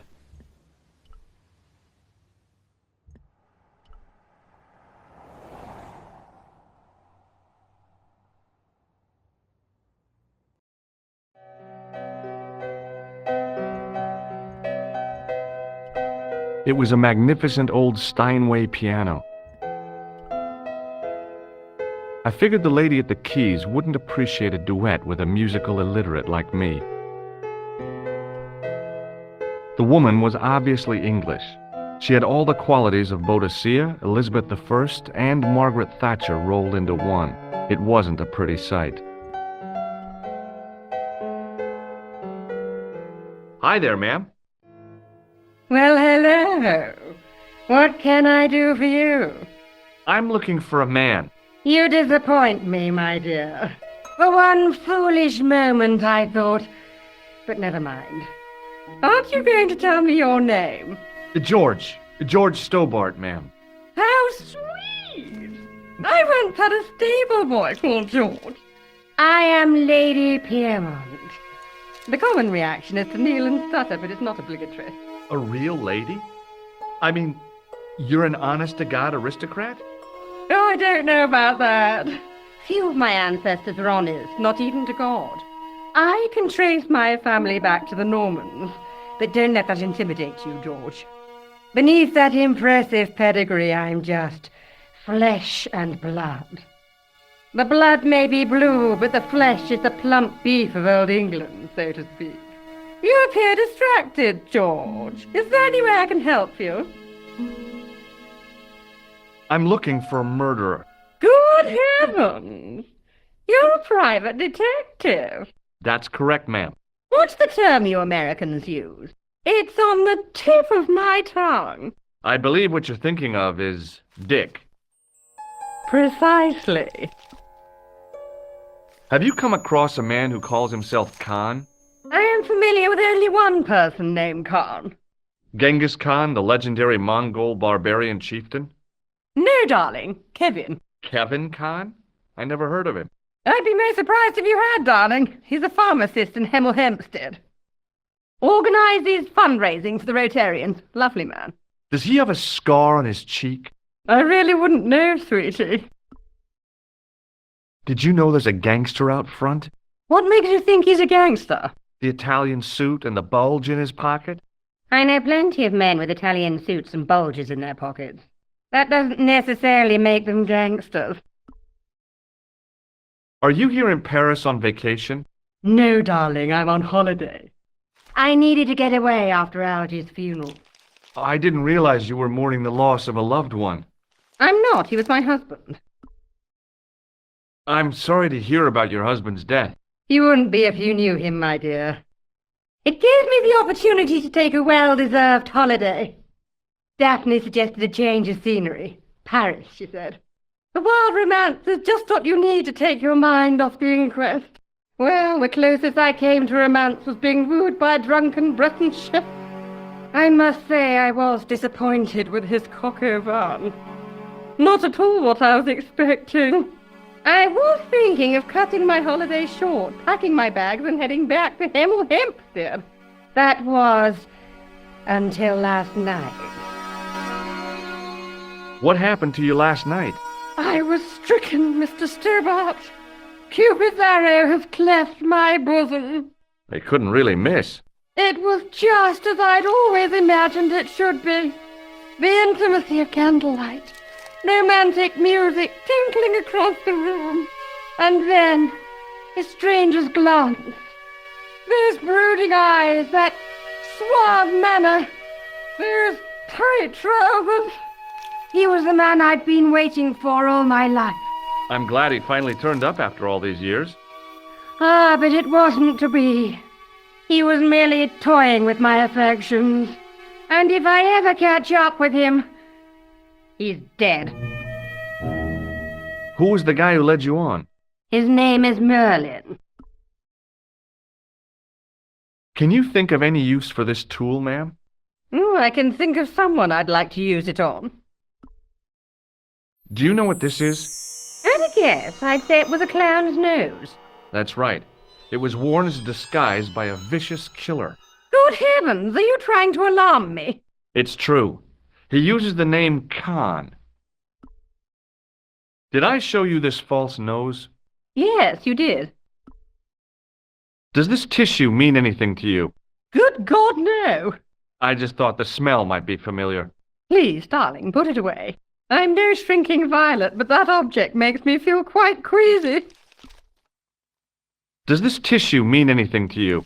Please, darling, not that again. Do you recognize the man in this photograph? My God, it's him. That's Merlin. She represented everything I loved about the English. The lady was totally deranged. Merlin? You mean King Arthur's wizard? Good heavens, no! Monsieur Merlin is a fellow guest. He's the man I've been telling you about. That's the man who spurned me. Did I show you this photograph? Yes, darling. Would you like to shake my hand, ma'am? Now, George, there's no need to be so formal. We met as tourists, and I want to keep it that way, despite the enormous social gulf between us.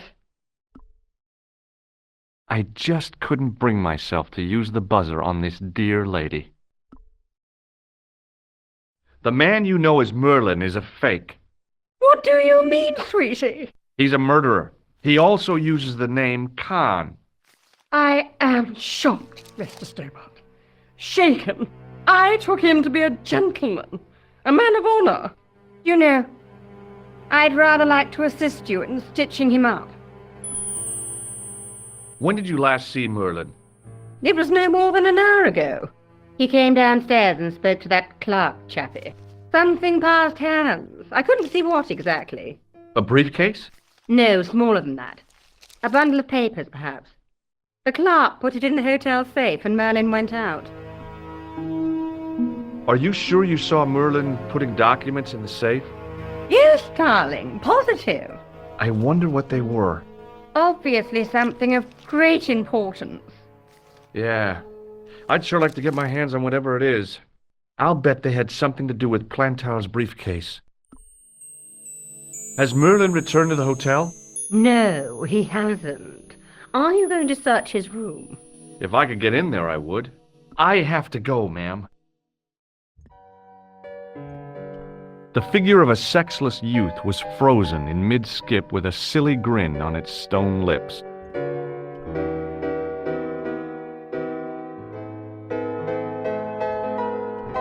I recognized the guy. It was the Nobel Prize winner from the country whose name I couldn't pronounce.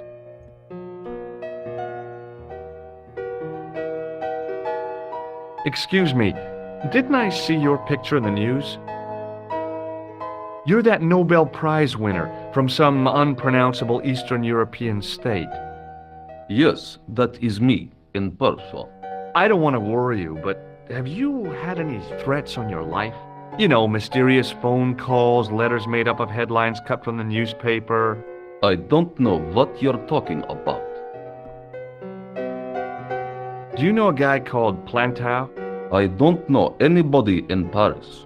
Oh, well, this guy's dead anyhow. Why do you ask me about dead men?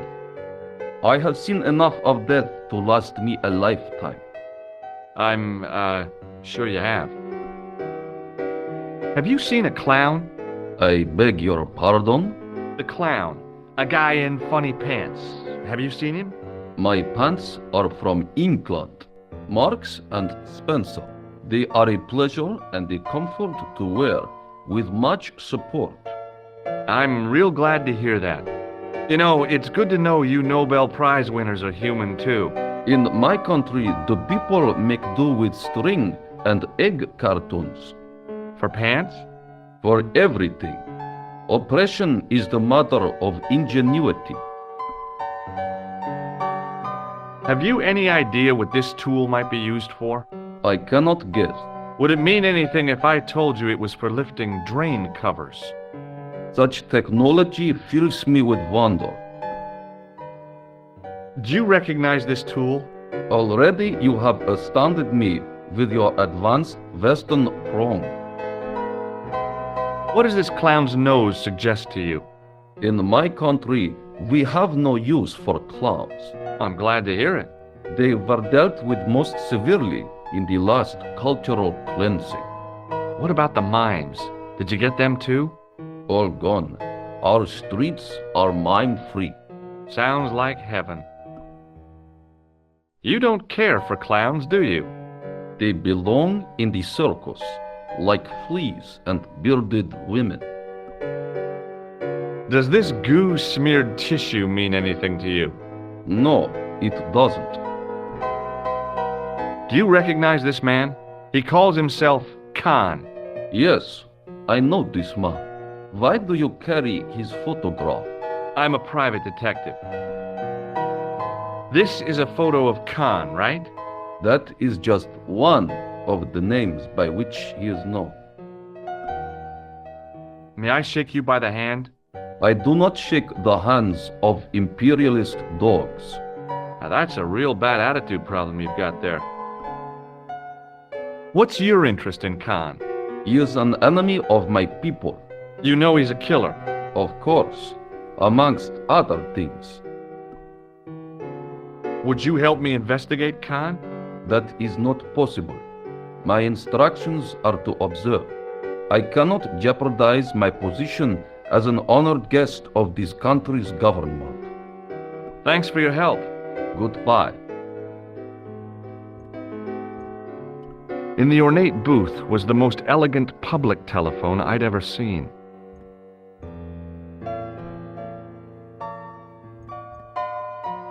The clerk wore a disdainful expression, like he'd been born with it. Hanging from a brass hook was a key and a plastic tag.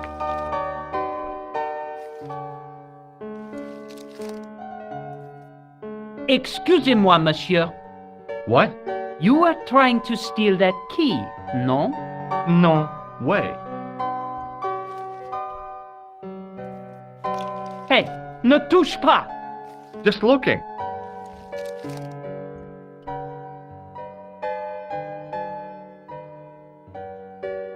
I want some information. Who are you? The police?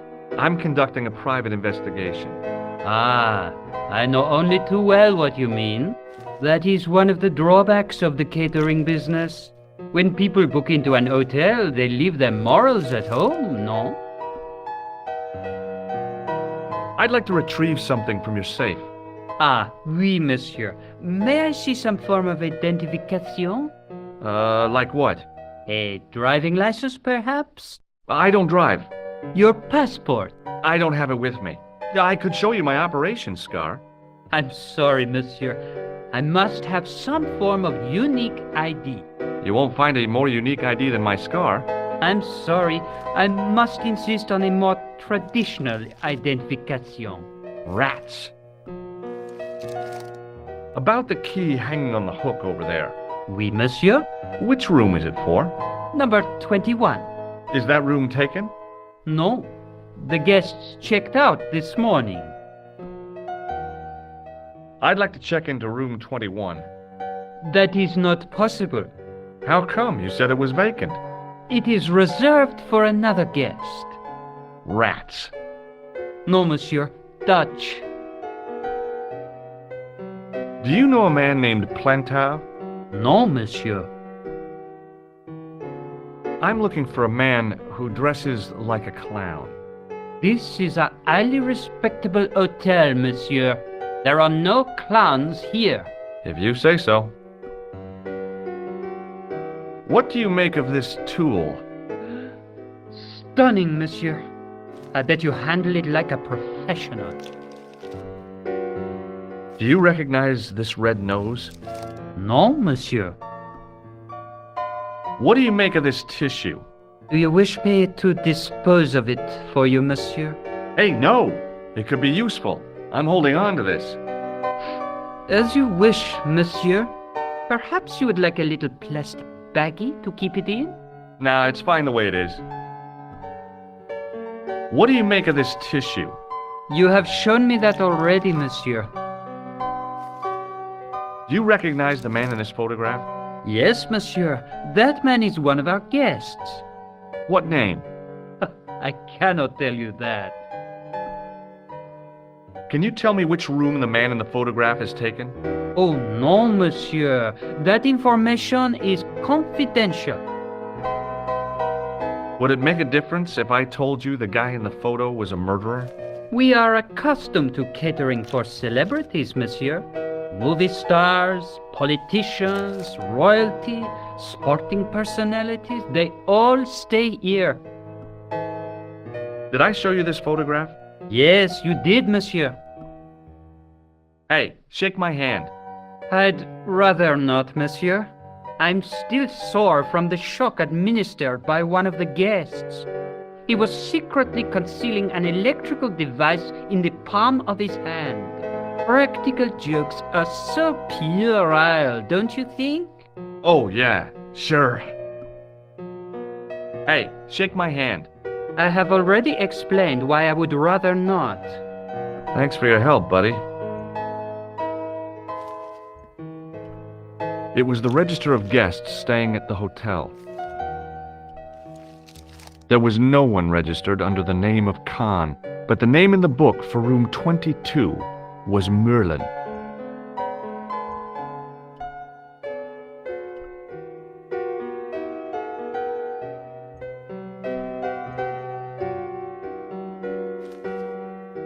Hi, ma'am.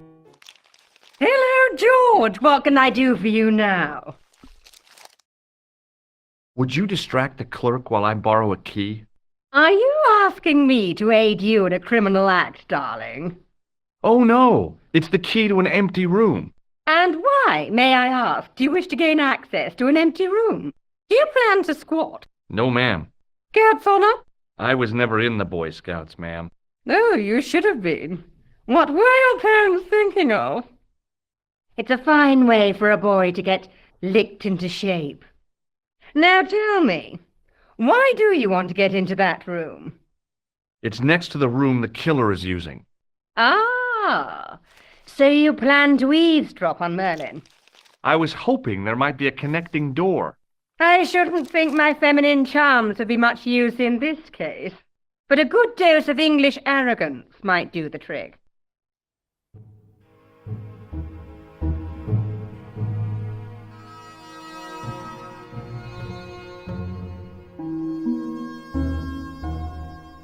I say! You there?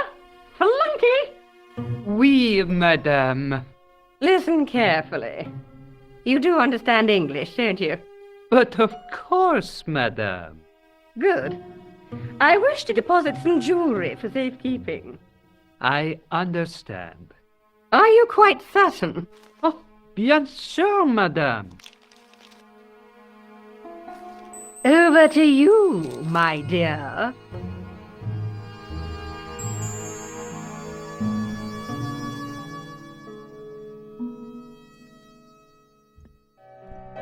In the back of the office was a small safe with a combination lock.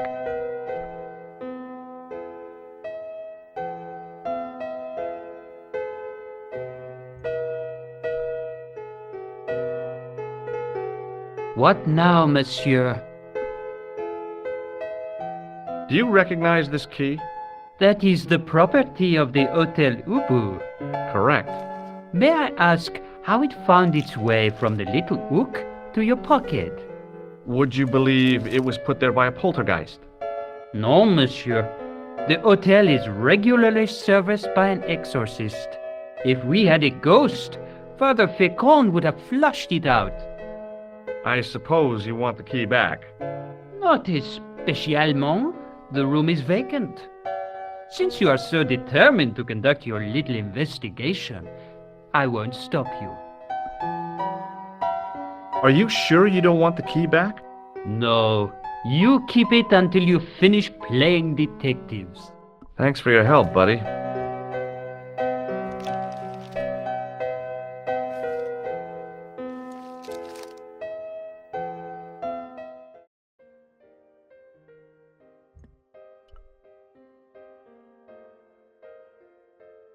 The sign on the door read 22. If the tailor's description was correct, this was the killer's room. The door was locked.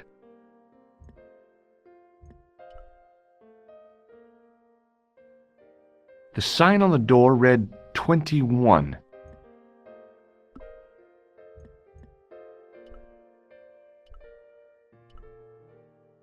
Maybe it wasn't the right room, but this was the right key.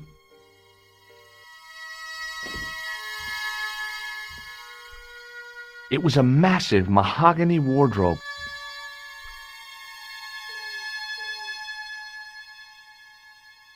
There was nothing in the wardrobe apart from a vague, lingering smell of camphor.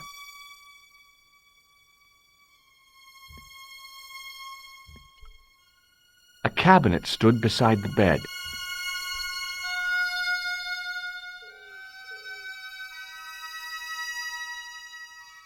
The cabinet was empty, but it smelt of onions. No kidding, it really did.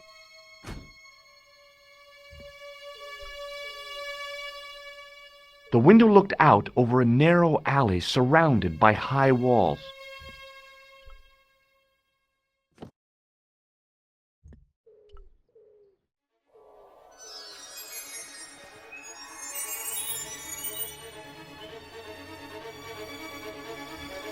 The cobbles of the alleyway looked very distant and very hard. If I wanted my shins sticking out of my shoulders, I could have jumped. Mama Stobart didn't raise no suicidal fools, though.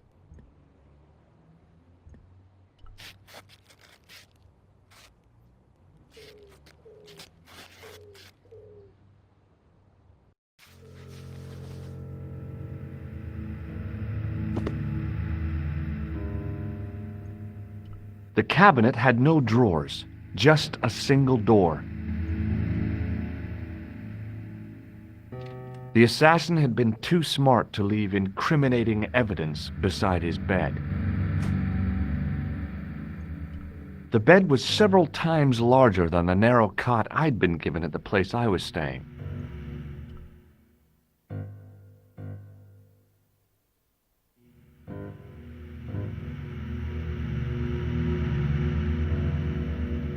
The bed was freshly made, and the crisp white sheets told me nothing about the killer's habits. It was the battered leather briefcase I'd seen Plantar carrying just before he died.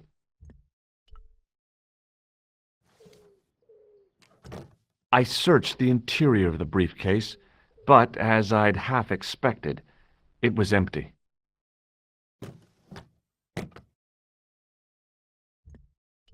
The closet was a solid, impressive piece of antique furniture.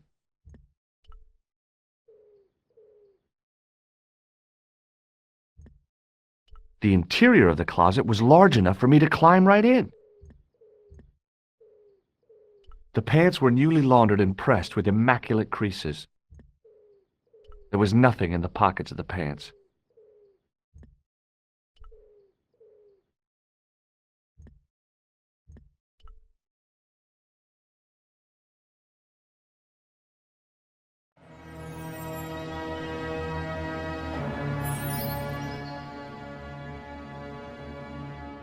I had the kind of feeling in my stomach that would usually send me running to the bathroom.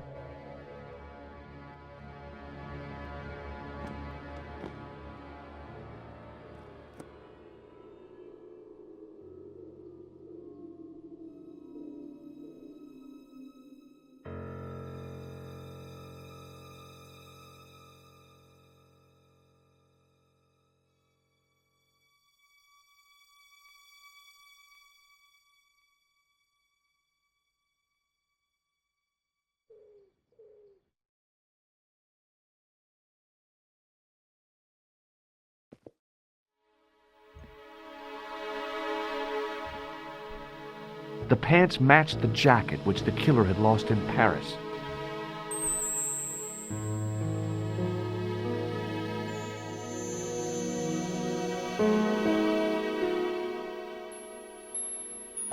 I couldn't believe my luck when I found 2 items in the pockets of the pants. The first was an ordinary matchbook. No matches, no clues. The second was a pass card which read, Thomas Merlin, Gruber Electronics Corporation. There was nothing else in the pockets of the killer's pants.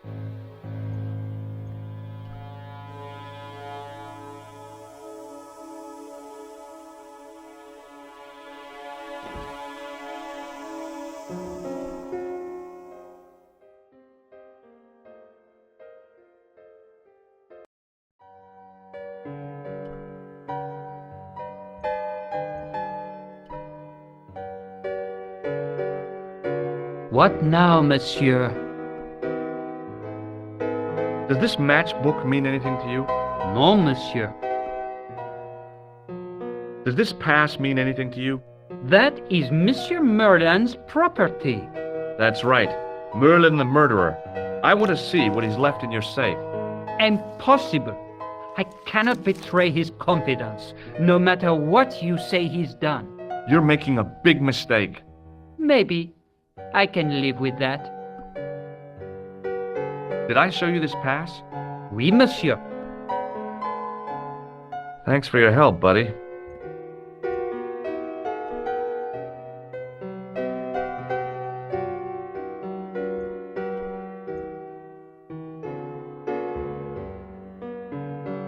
Hi, ma'am. Hello, George. What can I do for you now? I got the key. Thanks for your help, ma'am. Do you want this key? No, thank you, darling. Do you want this key? No, thank you, darling. I found this matchbook in Merlin's bedroom. It came from the Club Alamut.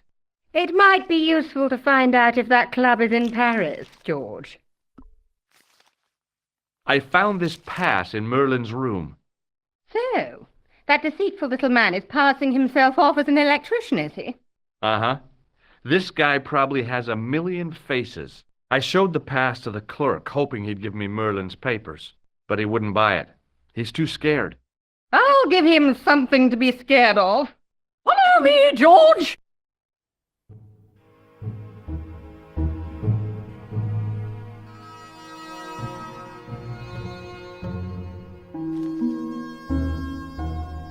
Did you place a package from Merlin in the hotel safe?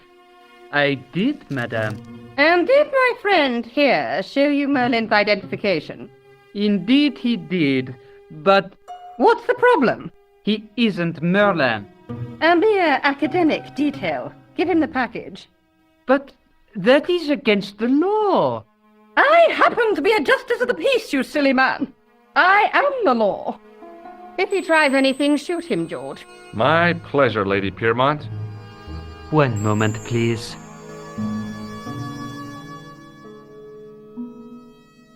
You know, I haven't enjoyed myself this much since Greenham Common. I don't know what I would have done without you, Lady Piermont.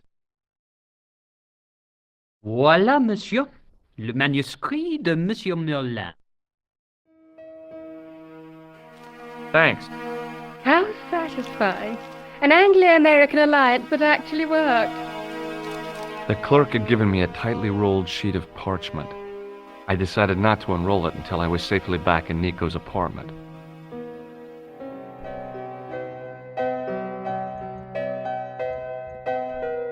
What now, monsieur?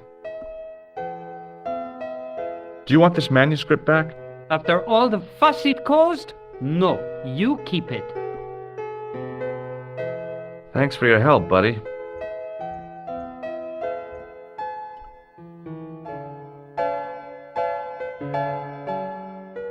Hello again.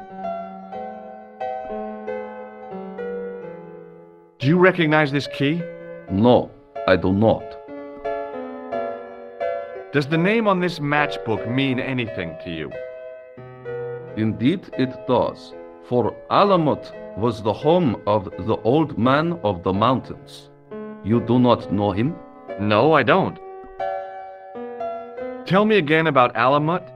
It is the home of the Old Man of the Mountains. Do you recognize this card? No, I do not. Have you ever seen this old manuscript before? You know what it is, don't you? You are in great danger.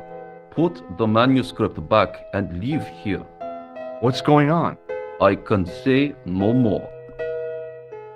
Why is this manuscript so important? I cannot say. Thanks for your help. Goodbye.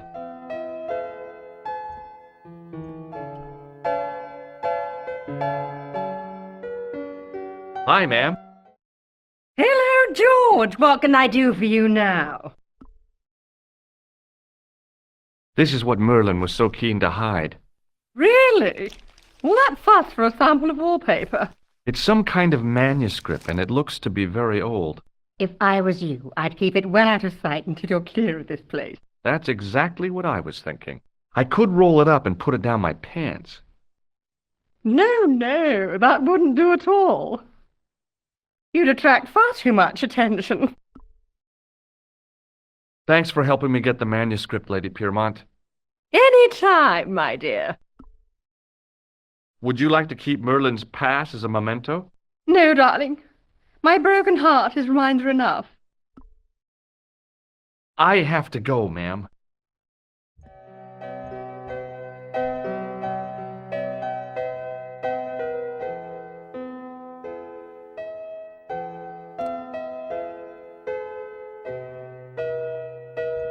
No point in phoning that guy again. Bonjour, couleur. Hi, it's George. Are you okay? I'm fine. Hey, I've got something awesome to show you. Oh, yeah? What is it? A surprise. Oh, I don't like mysteries, George. I can't tell you just now, but I'll come show you soon.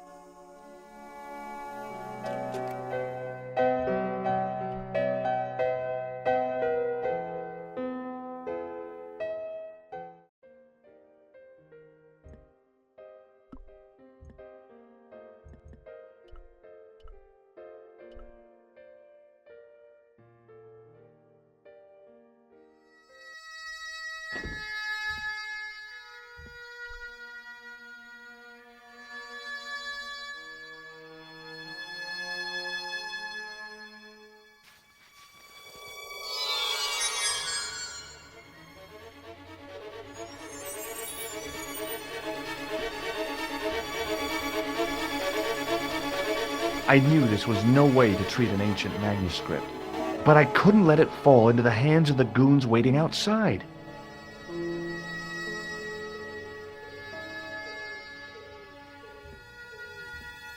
It was the rolled-up manuscript waiting to be retrieved. I figured it was best for me to return to the street before attempting to pick up the manuscript.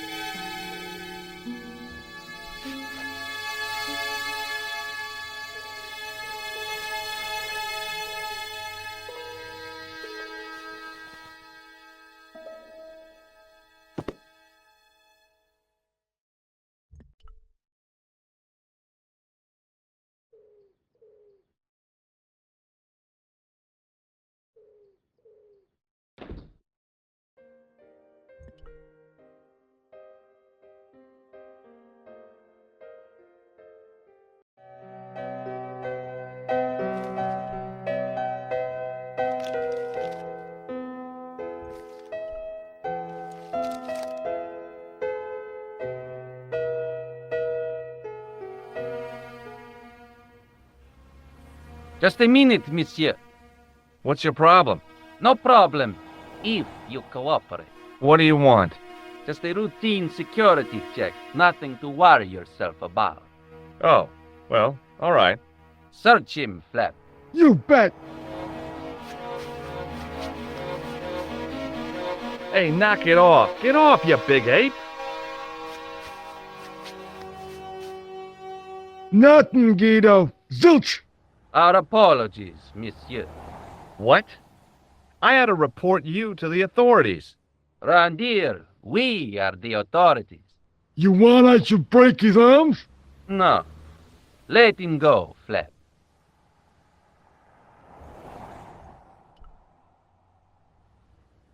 Hey, Shorty. I didn't think much of your trick, little man. I don't know what you're looking for, but you picked on the wrong guy. Maybe you'll spread the word around the sewers. George Stobart is on the case. That's Stobart. 2 B's and 2 T's. It sounded impressive to me, but the weasel didn't seem to share my enthusiasm. Still, I figured he'd think twice before gunning me down in the street in cold blood. I do not like your tone. Oh, yeah? And what are you going to do about it? If you do not go away, I will gun you down in cold blood, right here in the street, without thinking twice about it. What does this key mean to you? Nothing. Does this matchbook mean anything to you? It is just a matchbook. Why should I recognize? Do you know a guy called Merlin?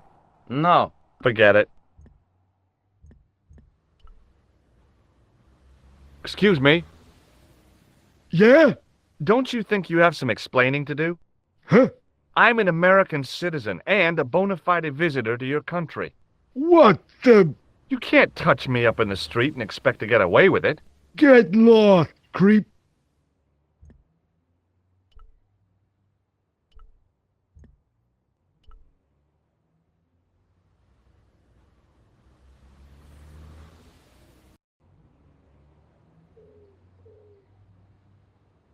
If the manuscript was what Flap and Guido were after, they were going to be disappointed. I couldn't wait to get back to Nico's apartment and check it out.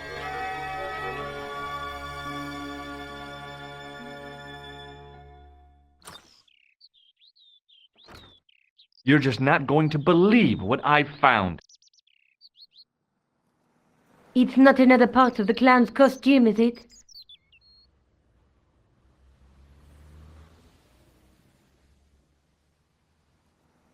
It's a medieval manuscript. Khan left it in the safe at the U-boot. It's incredible. Is this what he took from Plantark? It could be, which means it's worth enough to kill for. Look there, 2 guys on the same horse. Oh, yeah. Maybe they couldn't afford one each. What of it? Have you ever heard of the Knights Templar? Their official seal was an image of 2 knights sharing a horse. Whatever this manuscript means, it's connected with the Templars. How come you know about these knights? I learned about them while writing an article on the Crusades.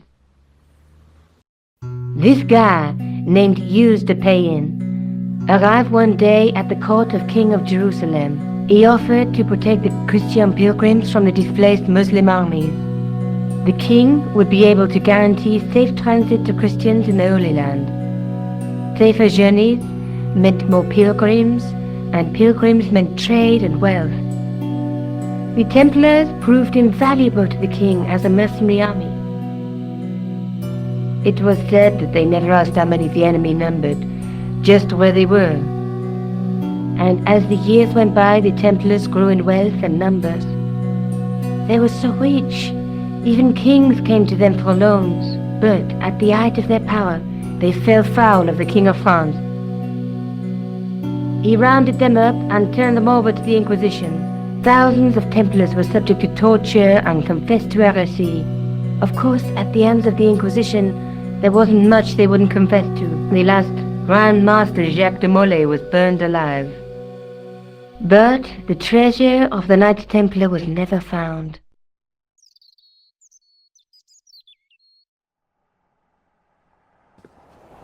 Jeez. So the treasure is hidden, waiting to be discovered? If there ever was a treasure, it's been lost for 600 years. Anyway, we're supposed to be investigating a serial killer, not a medieval treasure trove. But maybe that's what the clown and his accomplices are after. Maybe this manuscript is the key. You'd better leave it here for safekeeping. Think about it, Josh. One guy's already died for it, as you said yourself. Besides, that parchment is fragile. Okay, I'm convinced. You keep hold of it. Let's take another look at the manuscript. Let's face it, we need help, George. Someone who knows about these things. Who do you suggest? Indiana Jones?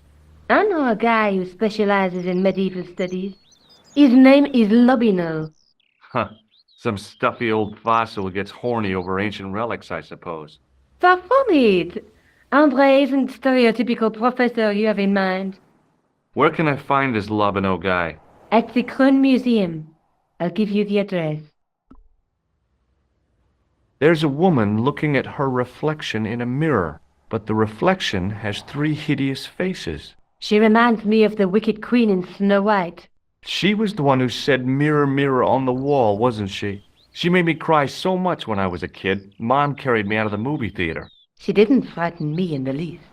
Like I said, I was only a kid. I didn't like the crocodile in Peter Pan either. A knight with a crystal ball. Now, there's something written on the scroll beside the knight. Yes, but it's written in Latin. Per disciplinam mea lux videbis.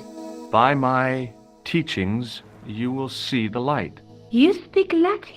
Where did you learn a trick like that? A trick? I studied law, okay? I can read Latin. My, you're touchy. Tell me that again. Through my teachings, you will be enlightened. There's a guy working on a loom.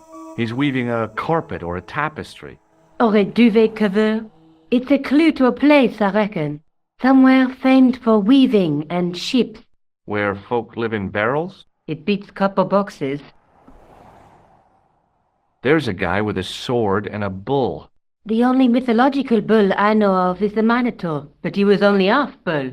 I don't think I'd like to be half a bull, even if it was the bottom half.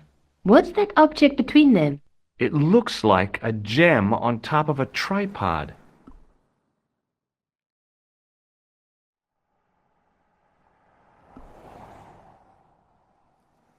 I found this matchbook in the killer's hotel room. It's from the Club Alamut. Never heard of it. Is there anything written inside it? No, what were you expecting? If this was a movie, there'd be a clue, a name or an address. That's no use. There aren't even any matches in it. Oh well, I'll keep it as a souvenir. I found this in the killer's room. What is it, a credit card? ID, Thomas Merlin, of the Gruber Electronics Corporation. Never heard of him, or the company. Are you sure you've never heard of Thomas Merlin? Positive. Did I show you this matchbook? Huh? Oh, yeah. Maybe I'll check out the Crune Museum. I'm sure you'll find it useful, George.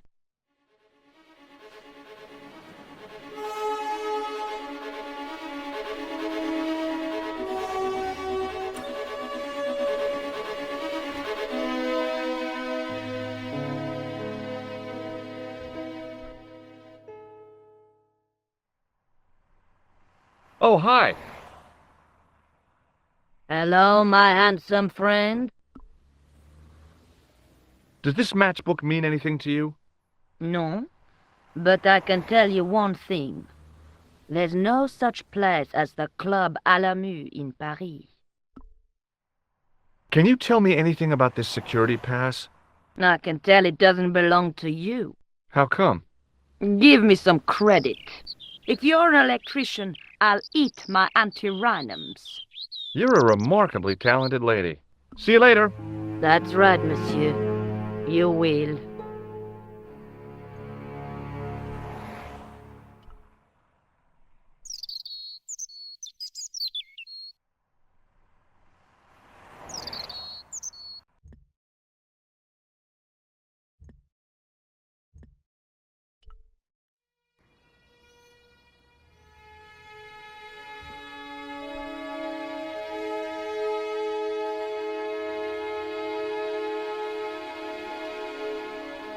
Through the grimy glass, I could see several large shapes in a gloomy room. What they were, I couldn't imagine. I considered smashing my fist through the pane, wrenching open the window, and vaulting triumphantly into the building. Then I thought, no, that's dumb. Besides, I might get hurt. There was no obvious way into the building.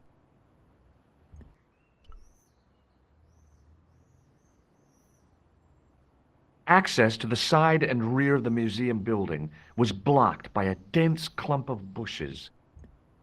A real macho guy would have plunged straight into the spiky, scratchy bushes.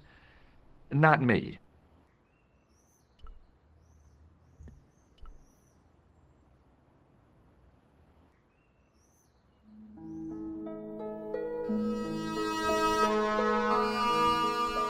The attendant had an air of self-importance and a kind of steely eyes that never seemed to blink. The case contained a collection of rocks. They were all shapes and colors, but they were still rocks. Above them, a sign read, L'Âge Paléolithique. I tried to sneak my hand inside while the guard wasn't looking, but the case was locked. It was a statue from ancient Egypt. Those old civilizations sure could teach us a few things about art and beauty. The statue didn't deserve to be mauled by a Philistine like me.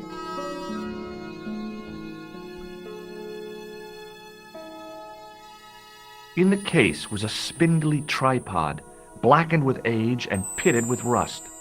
It was identical to the tripod pictured on the manuscript. A notice identified it as 15th century from Western Ireland. It had been found in Loch Marne at the site of a Knights Templar preceptory. Ireland!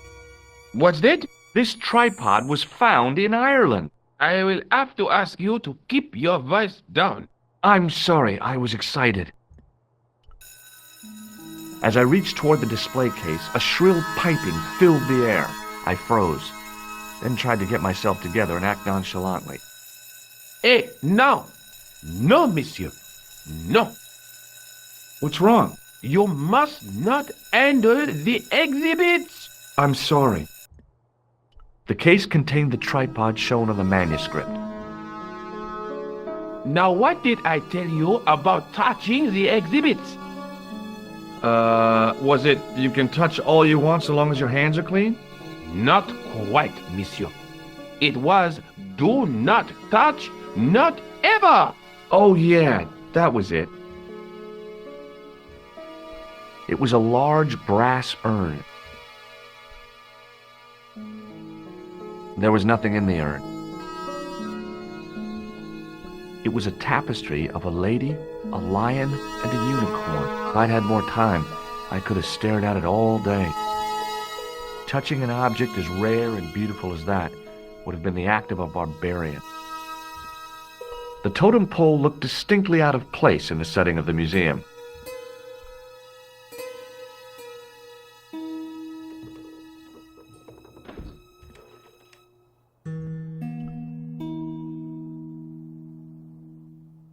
It was an ancient Egyptian sarcophagus with a beautifully painted effigy of its owner on the lid.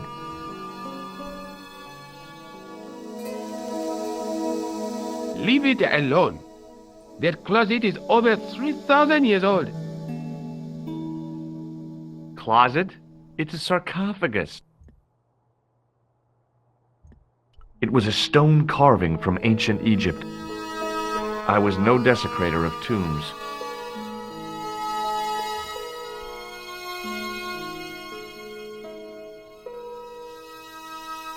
I looked down at a collection of tools with wooden handles and tarnished metal blades. There were knives, chisels, and spikes fanned out in a semicircle. I guess there's always been a need for home improvement. I tried to sneak my hand inside while the guard wasn't looking, but the case was locked. The case contained 2 rows of silver coins. Each coin on the lower row showed a portrait of a guy with a huge nose. I tried to raise the glass cover of the case, but it didn't budge. The case contained some fragments of pottery. They looked to me like broken flower pots. Above them, a sign read, L'Âge Paléolithique. I tried to sneak my hand inside while the guard wasn't looking, but but the case was locked. High above me was a window.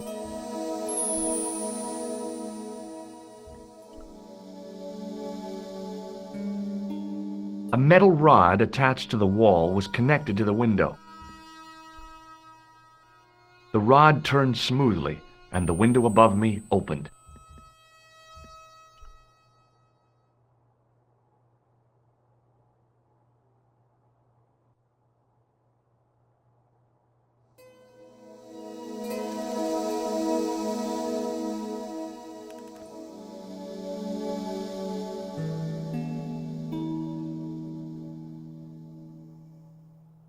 This is ridiculous. I could be here for hours.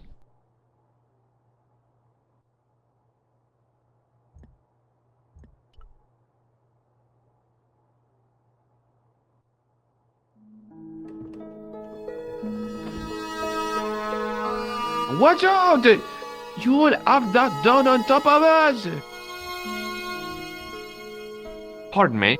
Oui, monsieur? Are you Lobineau? Oh, no. Fancy you mistaking me for him. No. I am the deputy custodian. But Lobineau does work here. Work?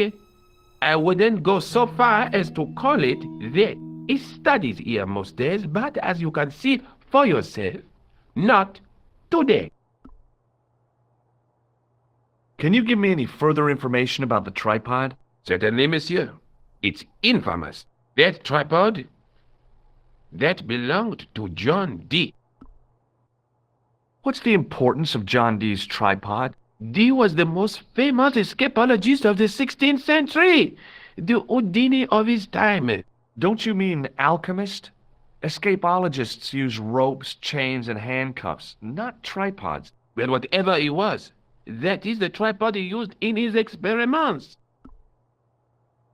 What kind of experiments did John Dee perform with his tripod? Oh, the usual. Didn't you study chemistry at school? Yeah, but we skipped over thaumatology. Can I take a closer look at the tripod? What? Get it out of the case? No! That tripod is protected by a sophisticated surveillance system. How sophisticated? A painfully loud alarm bell. How is the alarm bell triggered? By the slightest pressure on or movement of any part of the case wherein that tripod is situated. It strikes me that to call your alarm system sophisticated is, well, stretching the truth a little. It has never failed yet. The sophistication is in its simplicity. Do you know anything about the Knights of the Temple? No, sir. Not a sausage. The sign on the tripod says it was found at a Templar preceptory. It does? Yeah. It doesn't mention John Dee at all. Most remiss. You don't know anything about the tripod, do you? No, I don't. I never had much of a start in life, you see. I owe what little education I gained to my uncle. He was an optician, but he also doubled as the village school teacher. He taught me the alphabet. Well, 19 letters of it. The bottom row of the chart was too small even for him to read, so he left them out. Why don't you start over and enroll for adult education? You know, I never thought of that. Do you think if I studied art and did all my homework, I could be a professor of history? At your age? Dream on. Do you know anything about medieval manuscripts? Not me, monsieur. I am no scholar, though people often mistake me for one. It is the uniform, I guess. They see the clothes. They are impressed. And they ask you to park their cars? They ask me to park the... No. They assume I am an authority on the exhibits in my care. Whereas you know next to nothing about history. Of course not. All I am saying is, I am no scholar. Not like Monsieur Lobineau. What can you tell me about the collection of coins? A rare example of silver coinage from the reign of Philippe le Bel. That little old lay buried for centuries in a field on the outskirts of Paris. They are unique. Nothing like them has been found anywhere else in Europe. Who was Philippe le Bel? You don't know? Philippe IV, the King of France. Wasn't he the guy who wiped out the Knights Templar? I have no idea, monsieur. All I know is he was King of France. I don't even know why he was called Philippe le Bel. What can you tell me about the collection of pottery? Those are remains of pots used by the original inhabitants of Paris. The Paris pot people. When did they move out? 15,000 years ago, monsieur. Vanished in the mists of time. Didn't even have time to pack up their pots. I thought the original inhabitants of Paris were a tribe known as the Parisian. That is right, monsieur. Renowned for their pots. You see, in those days, people didn't have much in the way of possessions. A few flints, some animal skins, maybe the odd bone or two. Naturally, when the Parisians came along with their pots, why, everybody wanted one. I guess they must have caused a kind of consumer frenzy. Ah oui, they connect the market, cleaned up. You don't know the first thing about those pots, do you? No, monsieur. What does this tool mean to you? That belongs in a museum. Pardon? It is a priceless historical artifact, if I am not mistaken. No, it's a plain old tool for lifting drain covers. I showed you my tool, didn't I? Oui, monsieur. Most impressive. Do you recognize this red nose? I don't think so. What do you make of this tissue? It is absolutely disgusting, monsieur. Do you recognize the man in this photograph? No, monsieur. Is there any reason why I should? I guess not. Would you like to shake my hand? Not while I'm on duty, monsieur. Have you ever heard of the Club Alamut? Oh, no. I don't frequent places like that. Do you recognize this ID pass? No. Thanks for your help.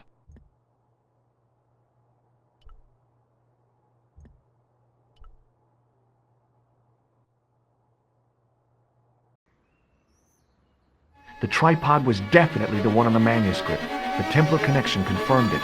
I was tempted to go to Ireland to check it out.